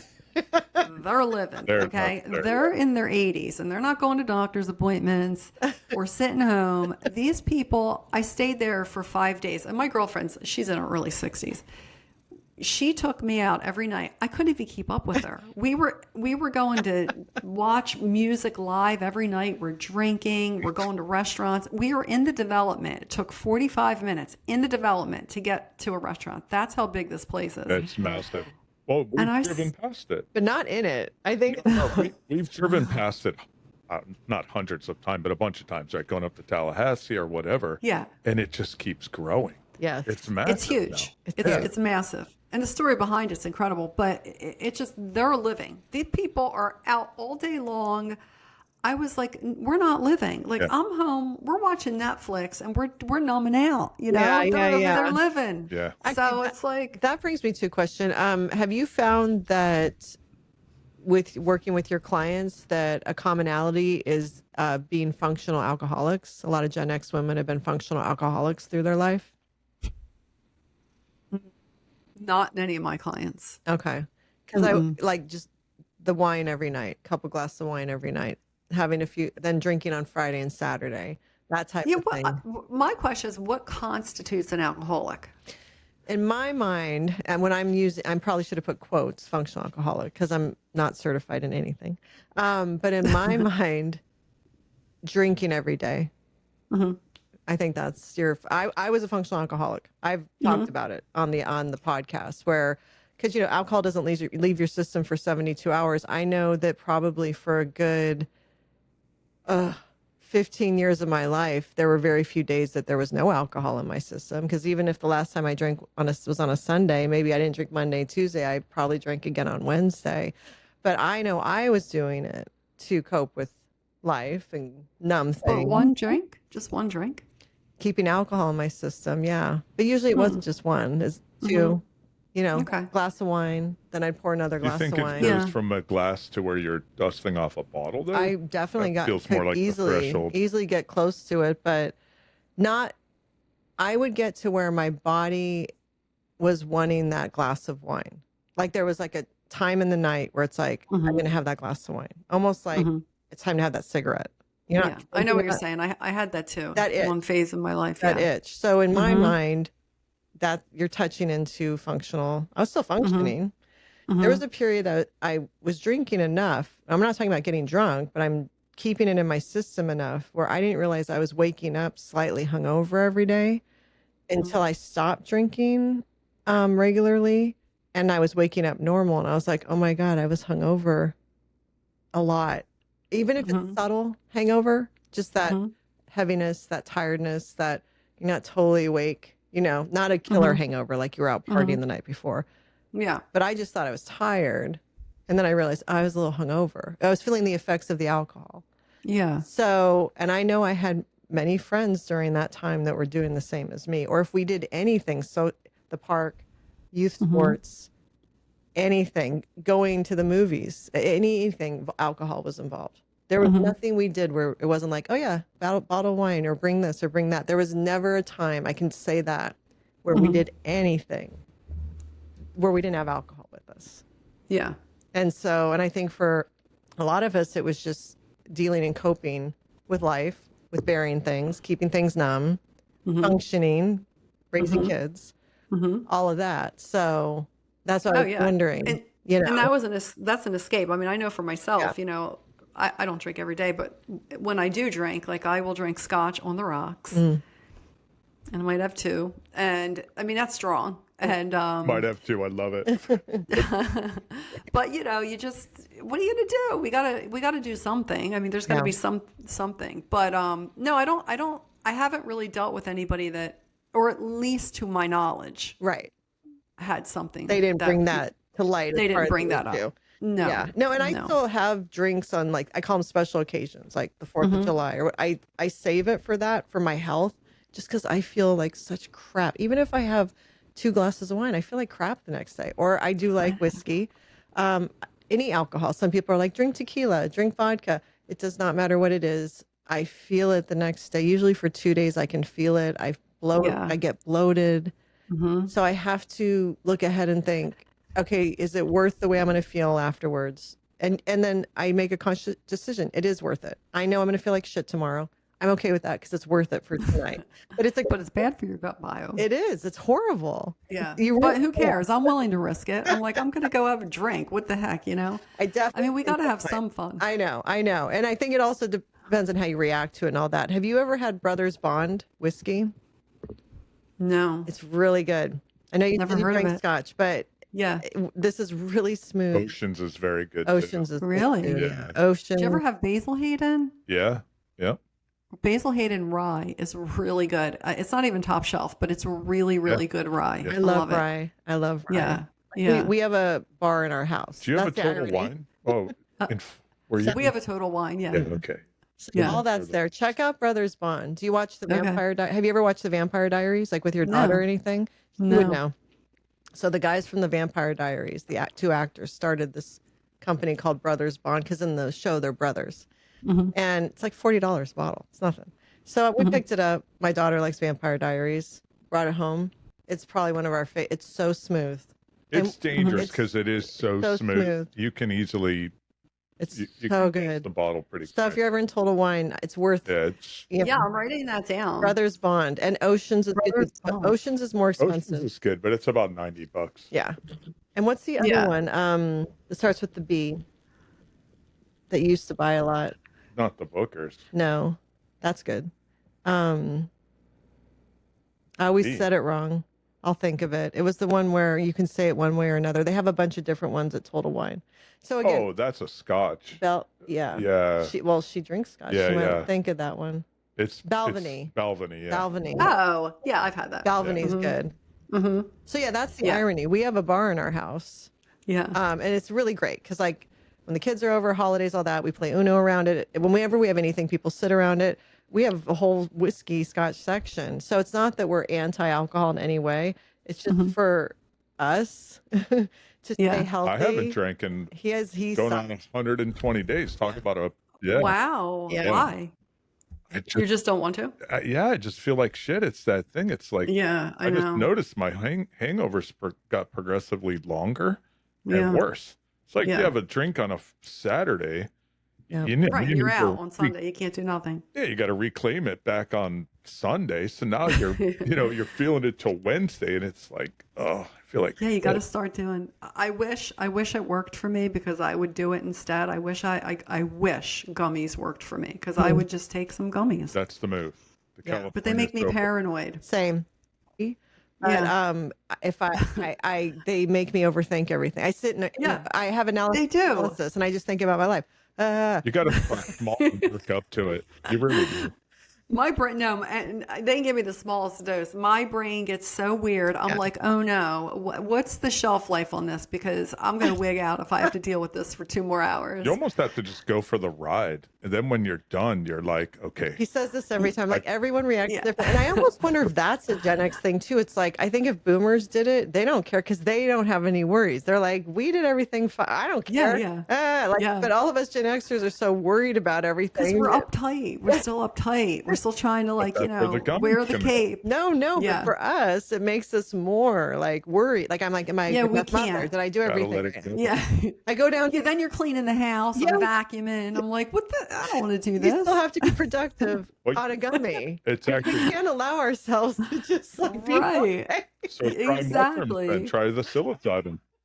Yeah, the psilocybin. I know. I heard it all. I am willing. If I have a few drinks, I'm like, okay, I know that tomorrow I'm going to be like, it's just not going to be, nothing's going on for me that next day.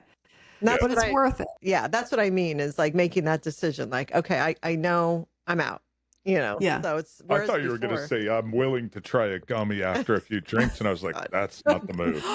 That would make it worse. Yeah. No, there's no way. That'd be crazy. I just think it depends on how your mind goes. But he has kind of an addictive personality so that if he has one martini, he's having 4. Okay. So that's where also I think him stopping is just that's the problem. I love martinis. Yeah. Well, how do you feel 100 days out? What's that? How do you feel 100 days out? I feel great. I really do. Like, I don't sleep enough. You guys are talking about sleeping. I don't sleep for shit. But without drinking, I wake up and after some grogginess, I feel good. I'm okay. If I was drinking, because the booze messes with your sugars, right? It does, yeah. And throws you off your metabolic activities completely out of whack. Talk about gut health. Right, the alcohol destroys your gut and all the whole biome in there. So I feel great actually. It's amazing. Yeah, it's the longest you've gone. I probably will never drink again. I maybe I will, maybe it won't. Who knows? Wow. It's not a big deal whether I do or I don't. But he does enjoy his pen. Yeah. So let's be clear. Like I was gonna say. So what else? Yeah. Like when we go on a night walk, he has his pen and so he still has his things. Because I can relate to what you're saying. You got to have something. Yeah. And you kind of do. There's times like just on a random Saturday, I'll be like, I'm gonna have a couple glasses of wine. Like, so I'll do it like when I'm feeling I want to have some wine, and you know what? I enjoy it. I really enjoy it. I enjoy the whole experience. Like if my daughter wants to have a glass of wine, I'm having a glass of wine. So I'm still living. But I was a daily drinker and I knew I'm not going to be a healthy 80-year-old if I keep doing this. I'm just not. My body's going to, I'm already fighting thyroid disease and Hashimoto's and all that. I'm already fighting things. So I need to help my body somewhere. But it's interesting you talked about, first of all, you don't look like you don't sleep. You look great. So the lack of sleep is not showing up physically. I'm telling you that. Thank you. Yeah. So do you have anything that's worked for you? Are you still completely struggling with lack of sleep? Well, sometimes I take magnesium. Oh, and I take progesterone, which that's a huge help. Okay. So I take that. I take 3 milligrams. I take 3 pills of magnesium. That's what it says on the bottle. Yeah. And I might sleep. I might not. How much? It really depends on my body. Yeah. Excuse me? How much progesterone are you doing? 100 or 200? I think it's 200. Okay, so you're doing 200. And then the magnesium. And it still doesn't knock you completely out? A progesterone, the magnesium, and not sleep. Is your mind just going?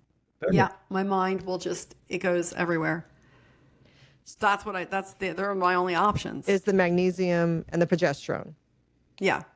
Okay. Exactly. Yeah. They're my only options. Those are your options. Yeah. And then, but you still are finding that it's in your mind is still going, racing, and you can't let go. So this is what's really weird, and I think it's hereditary because my older son, he complains about the same thing, but I can start to fall asleep, and the minute that my brain realizes that it's going to sleep, it wakes up. It's like now all of a sudden I'm thinking about things I have to go shopping for. Did I call my aunt back? What should I do with the food that's downstairs? Yeah. I'll get up, I'll go downstairs, I'll hang out for a little while, then I'll try to come back to bed. It is really, really bad. Has it always been like that where as soon as you start to go to sleep, it brings you up? So it's not just a perimenopause, menopause thing. This has been something did it get worse through menopause? No, now that I'm on the hormone replacement, I think that I used to get anxiety over it, but I don't anymore. So I feel like I'm calm. I go to bed. I'm like, well, we'll see if I go to sleep. It's my mind. And it goes back to my childhood where what I really need is CBD. Like I need that, what do they call that type of, The CBD therapy? No. EMD or something. No, that, EMDR? Yeah, EMDR. like I need cognitive behavioral therapy. Okay. I need that where I need to it's a 7-week program. You do it all day long and you do all of this repetitive stuff and you find I have to find it's very hard to do. I don't feel like they say you should go through and build up like a little routine that you do every night before you go to bed. Mm-hmm. TV's off. Your room's a certain temperature, you wear a certain pajama, your bed's a certain way, your pillow's a certain way, you turn on your meditative music, you get yourself into this, and then you do that every night. Like I said, habits take 60 to 90 days to form. And eventually your brain will do it. And I tried it. And by day 100, I still was like, this isn't working for me. So when you talk about the cognitive therapy, are you talking about like tapping or matrix reimprinting or EMDR? Are you talking about that? Like where you do something physical as you're thinking about a past thing that happened? Cognitive behavioral therapy is more like just like working with someone and you try to figure out like all these different, like what's going on and then working on like what's triggering it and working on the triggers and all of that. So I'm very clear what my trigger is. Going back to your childhood, basically. Yeah. So you know what it is. Yeah. So it's getting new tools from a therapist, basically. Yeah. So is that something on your bucket list? I mean, it's there. I don't know how, I think I'm so used to it now that, my dad doesn't sleep either. He says the same thing. He's like, I can't sleep. I'm up all night. And my oldest son says the same thing. But he just started taking something. He went to a nutritionist and they gave him something. And I have to figure out what it is. I said it was helping him. When I do sleep. What's that? When I do sleep, this is when I do sleep. If I do have like a scotch or two, I'll sleep for like until your sugar spikes. And when you get that surge in the middle of the night and you're like, your cortisol and everything's happening. It sucks. Yeah. That's partly why I stopped drinking because if I did have a drink, even at 6 o'clock in the evening or whatever that would be considered, still wake up at 3 in the morning and be like wide awake. Feeling like shit, but wide awake. Sometimes with anxiety, like anxiety or alcohol-induced anxiety, and then I'm overthinking all those things you said, but now I'm in a cold sweat doing it, so it's like fun. That's fun. Yeah. No, it's anxiety's the worst. It is this cold feeling, and you just. What are you calling it? Anxiety, like hangover anxiety. Oh yeah. It's the worst. Well, when you were describing the cognitive behavioral approach, right? The room temperature's right. All those things. It feels like that would create anxiety. What if the room temperature drifted? What if all the now off in the routine? We're focused on that. Totally. Totally. It's like I have to associate sleep with bed and only come in the bedroom when I'm going to sleep, and just all those things. Now, do you doom scroll? Like, do you go on your phone before bed? Oh, girl, yeah. Same. It's the worst. I do. And I wear reading glasses because I'm old. Oh, you wear the blues? I need to order them in my prescription, so I haven't. So I have these funky, big orange glasses. I put them over I look great. They look like clown shoes. I look amazing. And so I have that. this is of course after I've taken my progesterone. Yeah. I've done my skincare routine so I don't look like a crypt keeper. I've done all the things. It takes me an hour, like everyone else probably, and I put magnesium lotion on my feet and the temperature, and so I do all the right things, and then I get in And then bed, I go on my scroll. phone. And you ruin it all. It all goes right out the window. All, but Yeah. I feel like it's my enjoyment time where I just can relax, and I love TikTok. I do. Yeah. Yeah. I love it. I call it TikTok at university. I learned so much. Yeah. And I'm not going on for the podcast or anything. I'm going on for my own enjoyment. And so Mm-hmm. I don't want to give that up. That's like my time. And I do get tired eventually, and then turn it off, put on my white noise and silence my Yeah. phone. It's like, I do white noise too. yes, I do brown noise. I do too. Mine's brown Okay. noise. Yeah. Okay. It's Yeah, yeah. like What's the golden. difference? Is yours rain and all that stuff? I've done rain. No, mine it's like through Apple. So it's like it's literally called brown noise, but then I've done rain. Right. I do Okay. rain sometimes What's the too. difference between brown and white The noise? frequency, I think. Yeah, right? the frequency of it. Brain- So yeah, but my brown noise always turns into music, and all of a sudden, like halfway through it, the rain will get real loud and it wakes me up, and I'm like, "What the hell?" And it's like, "Oh my god, this thing's." I can't have it change. Like sometimes they have the thunderstorm one, and I'm like, I can't do that, 'cause every time it thunders, I'm like looking around. So sometimes I'll have it. He can't hear out of his left ear, so I'm like, but then sometimes he'll hear it randomly, and he'll be like, "What is that?" And I've had it on for like 10 years. I'm like, it's the brown noise I've been on. But Go to sleep. no, but I can't. That's the thing. I can't. That is that. Do you think that we want to sleep? Yeah, yeah. We want to. That's It's the problem. just So, and then when I do get sleep, I'm like, oh, I wish I Yeah. could feel like this every day. So, but I know. it got worse for me through perimenopause and menopause. And through my 40s, I was also still drinking daily. So I was waking up at 3 a.m. when the sugars, it was just a mess. It was just a mess. So you don't drink at all now? Only special occasions. Okay. So like I said, but no, it's there has to be a thing. And I'm like, okay, I'm going to drink for that. And other than that, no. And it's a part of just trying to get sleep, be healthy, wake up, work out, I can't function like that unless, like I said earlier in the episode, you do all the things just to look normal and feel normal. You have to give up things and work harder on things just to feel like how you did when you were 30 almost, or try to at least, So that's part of it for me. I can't have it in my life any more than what I already have it, or else it affects all the other things I'm doing. So Yeah. because there's I so many know. times I just want to pour a whiskey. And I'm so jealous of people that don't have that problem. I know. That can sleep and they can drink, and oh yeah, I can have 3 drinks and go to bed and I don't wake up till the next morning. I'm like, what? Yeah, they What suck. planet are you from? Yeah. Yeah. Because they get up and just roll like a bunny. Yeah. Right? Yeah. Out the door, whatever. Now, have you found with your kids, because now they're all adults, have they come to you, or are you seeing things that you could help them with, but you aren't going to them, but have they come to you to get some advice or some guidance on certain things through their life yet?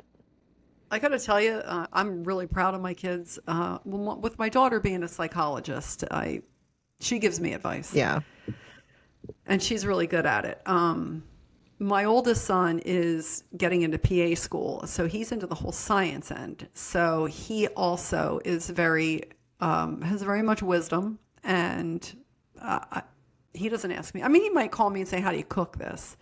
But as far as coaching and stuff like that, there's none of that. Like they don't need me. My youngest, him and I kind of work together because he kind of has he has a lot of reactivity. Like he gets very triggered, and I try to help him go through, have him understand what he's feeling, why he's feeling it. And because sometimes he gets anxiety. So, I help him, but I mean, it's not awful, but it's a little bit of a struggle for him. I think when he's got a lot going on, he's at college, he's the president of his fraternity, and, he's just always got people coming at him, and he's very social. And I think when he gets a lot of, that going, he's like, oh my gosh, he'll come home. He said, I just need to stay in the house and just be away from everybody. But no, my kids have done great, honestly. For what they've been given, I can't believe the outcome. They really, That's amazing. they did themselves proud, for sure. Well, and I'm sure a lot of Yeah. it had to do with their relationship with you and you guiding them and being there Yeah. to have that authentic relationship with them and letting them be themselves, judgment free. That is the key. And I think because I see so many of us as parents, I mean, my dad did it to me, and my daughter, I never thought she'd go into that. And I said, when she wanted to go to college, I said, well, go for this. I wanted her to do something. I was telling my oldest son, I wanted him to be the hell is it? A reporter. Yeah. I wanted him to go into like reporting. Yeah. And he was like, why would I want to do that? I'm like, because I want you to do. And, they didn't listen to me. But, the lesson that I've learned through my own kids is, like I said earlier, you just have to let them be who they are, and they'll like you more. They'll respect you more. Absolutely. I think I go back to, I think it's so admirable, your ability to step back. And one of the hardest times I would assume it would have been to step back as a parent during your daughter's cancer fight. And I just think that's something people should take note of, is even in the depths of that fear for your child, you were able to rise above that and give her what she needed, which was, you needed to step back. And I just, again, I think that's, I don't know if I could have done that. So I really, and I don't know if a lot of people could have. So I think that's just something I know listeners can take away. Because if you can do it in that experience, you should do it in all the experiences as they're tackling life, because only good things result from it. Yeah. My dad would call me and he'd say, did Nina get the surgery? I was like, no, Dad. He's like, why not? Tell her to get the surgery. I was like, Dad, it doesn't work like that. Yeah. It doesn't work like that. You know that. Because I tried it. Go ahead. I was just going to say, did you evolve into that, or has that been more of a theme you've had with the kids for, I don't know, the last 20 years or so? Well, with this, I had to evolve into it, because this was a whole different bag of tricks. Well, yeah, I mean, the cancer thing is... Because not only was it in her thyroid, but it had spread to like lymph nodes. So I was literally like, I couldn't even eat for a long time, because, she just didn't want to go through the system. And she's like, I'm going to try to heal myself. And, and I'm like sinking lower and lower. And I'm like, oh my God, no. So she got diagnosed in May of, not this May, last May. Wow. And we went to Philly, and we went to Jefferson. They're just good hospitals in Philly. They mapped out the whole thing, and then she was going to get the surgery in October. And then October rolled around, and she lives in Austin. So October rolled around, and she called me and she said, I'm not going to get the surgery. I was like, okay, when do you what's your postponement date? She's like, I don't have one. I was like, okay. She's like, don't get all over me. I know you're worried. I understand, but you got to let me do my thing. I was like, okay, I will let you do your thing. But as the months went on, I'm thinking, is it going to travel? Usually thyroid cancer goes downward, but it was going upward. So I was a mess. I was calling my girlfriends. And then I was like, I had to sit with it. And I was like, I have to make peace with this right now, because I can't let this dictate my life, stress me out, put me on the stress bus, I call it. And, and constantly be worried. So I called her and I said, this is what I want. And I know you're not going to do it, but I want to tell you what your risks are. And I will do whatever you want me to do. I'll support you in the best way that I can. And that's it. So she was like, thank you.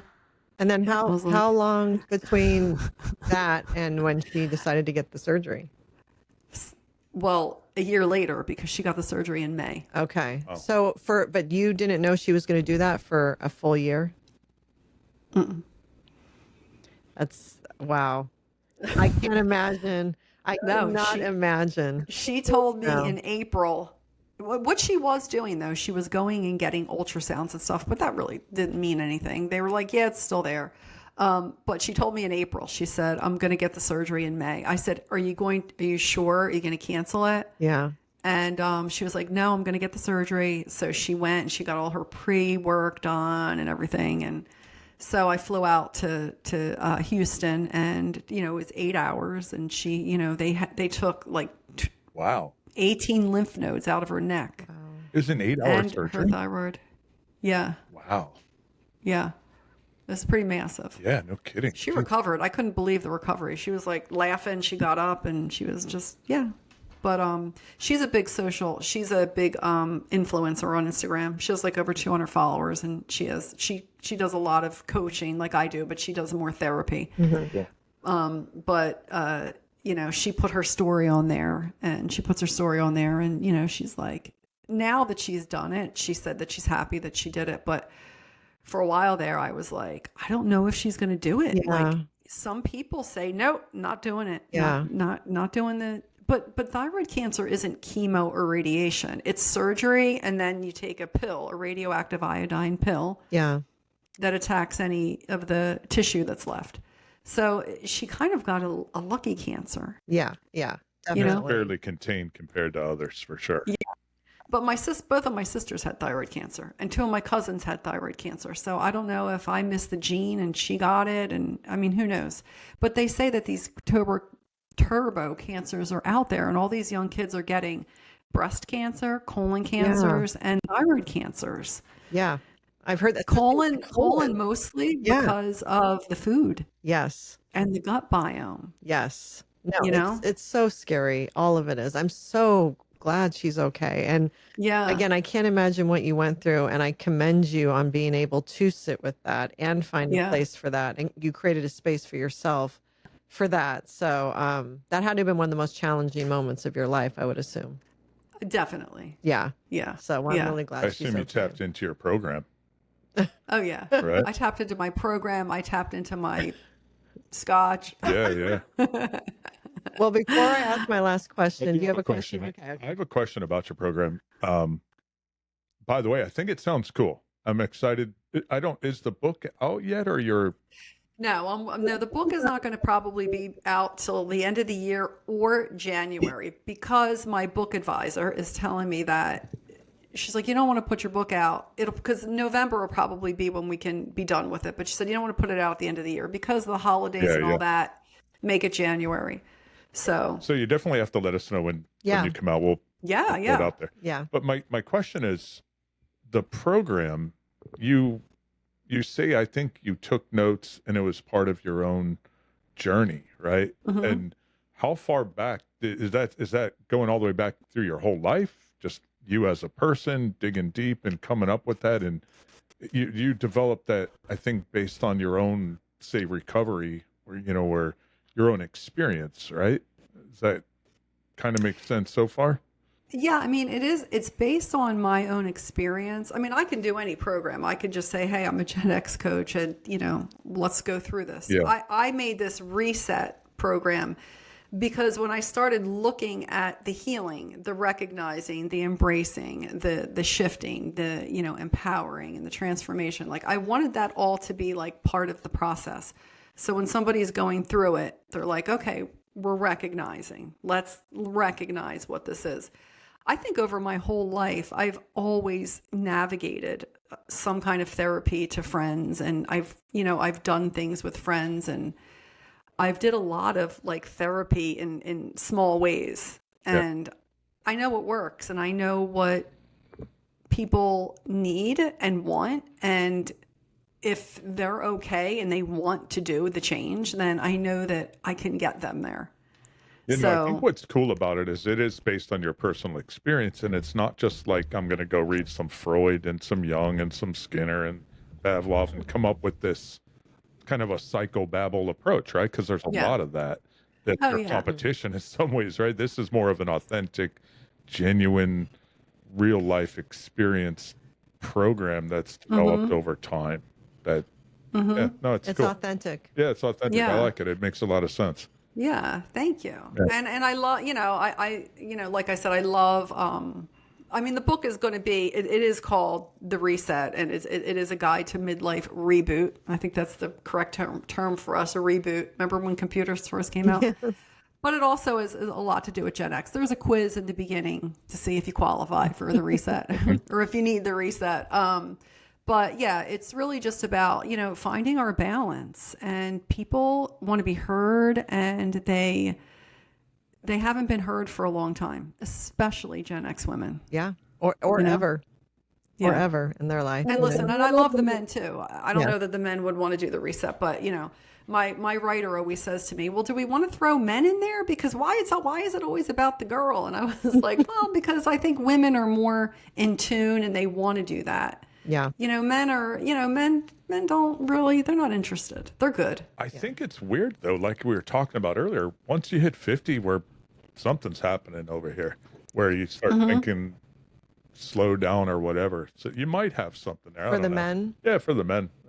Well, but also what you're touching on, as far as, you know, putting everyone before ourselves and the grind. So much of that is female based. The role we accepted, we were led to buy into and do in the home, and all the things we've done as mothers, as wives, you know, as women, that we thought was the right way to do things, which was compromising ourselves in the whole process. So I think that's a very Gen X female experience versus a male experience, because they were living more the traditional male experience, which wasn't as sacrificial of themselves, I guess, as us. Yeah. If I think, you know, I agree. Yeah. And there's so many, you know, people that I talk to, even not people that I coach, just women in general. You know, I talk to women. They're like, "Oh, well, you know, no one's going to mess with me because I'll kill you because, you know, I'm strong." And I used to say that all the time too. And I'm like, you know, I'm never going to say I'm strong again, because it leaves such interpretation that I have to be this person. Yeah. I don't want to be that person anymore. yeah. I want to be that, you know? Yeah. Great call out, No, yeah. I think there's Yeah. strength in honoring ourselves and having our soft era and our feminine era. I think Yeah. that's strong. I The think, soft side of Sears. yeah, there you go. I think that's strong though. And you're right. Like, we were led to believe the stronger you are, the better of a woman you are. But as a result, Yeah. you were denying everything that was going on with yourself. So, Exactly. and that's also a defense mechanism, you know, too. Yeah. I'm strong. I don't need Yeah, you know, exactly. so. Number one defense mechanism. Absolutely. That Yeah, and- I'm strong. Yes. Gen X doing that and disconnecting. That's another one of our great tools. Okay, my last question is always, where do you see yourself in 5 years? I see myself, you know, taking off with my program, maybe writing another book. And I'd like to travel, and I would love to do workshops and speak. You know, I just signed up to try to get on a TED Talk. I would love to get my voice out there and get it out there to Gen X women, and just, you know, remind everybody that we're still here and we can still change our lives. It's not midlife crisis. No, We got to get rid of that word, awakening. you know, awakening, Midlife Yes. awakening. Reboot. Yeah. for sure. I think that's So, I yeah. like the workshop and the speaking tour. I can see that. And I think, you know, if a thing comes for a Gen X convention, count us in. Yes.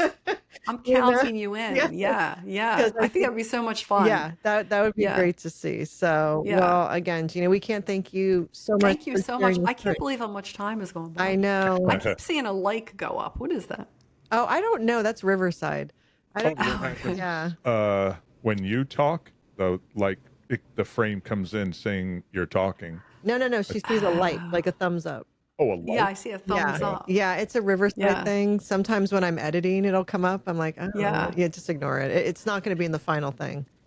Thank you guys for having me on your show. I appreciate it. I No. had such a great time. No, this is Call great. me back whenever. Okay. Yeah. We'll talk about more fun things, I promise. Yeah, no, we can even dive deeper in, you know, if you, as you're moving forward on this journey with your program, you know, if there's an aspect of it you want to dive deeper into, Yeah. we'd love to have you back on, and we can, you know, even if it doesn't have to be as long as this, even if it's an hour, just Yeah. diving into that one, we're always open for that. So, Yeah. you know, reach out to us and let us know for sure. And Okay. I have one last thing.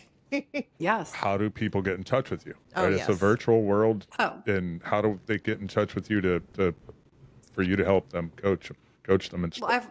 I have my own website, which is GinaRania.com. I'm on Instagram. I'm on TikTok. I'm on Facebook. I'm on LinkedIn. I mean, I'm on all socials. Yeah. All right, we'll Yeah. post all of that. So for our listeners, Thank you. It'll all be Yeah. under the YouTube description, podcast description. If you're listening on Apple, Spotify, or one of the others, just look at the description. All the links will be in there. Yes. Okay. We'll put And all of that course, we will be posting shorts on our socials, and we'll tag Gina. Thank you. Absolutely. So again, the Gen X Reset Coach. I love. Will I be able to use them? Will I be able to repurpose them on mine? Yeah. Cool. Yeah, for Cool. sure. For sure. Cool. And You guys are making me famous on the podcast. yeah, we'll take Or everything. infamous, depending on Yeah, How it yeah. goes.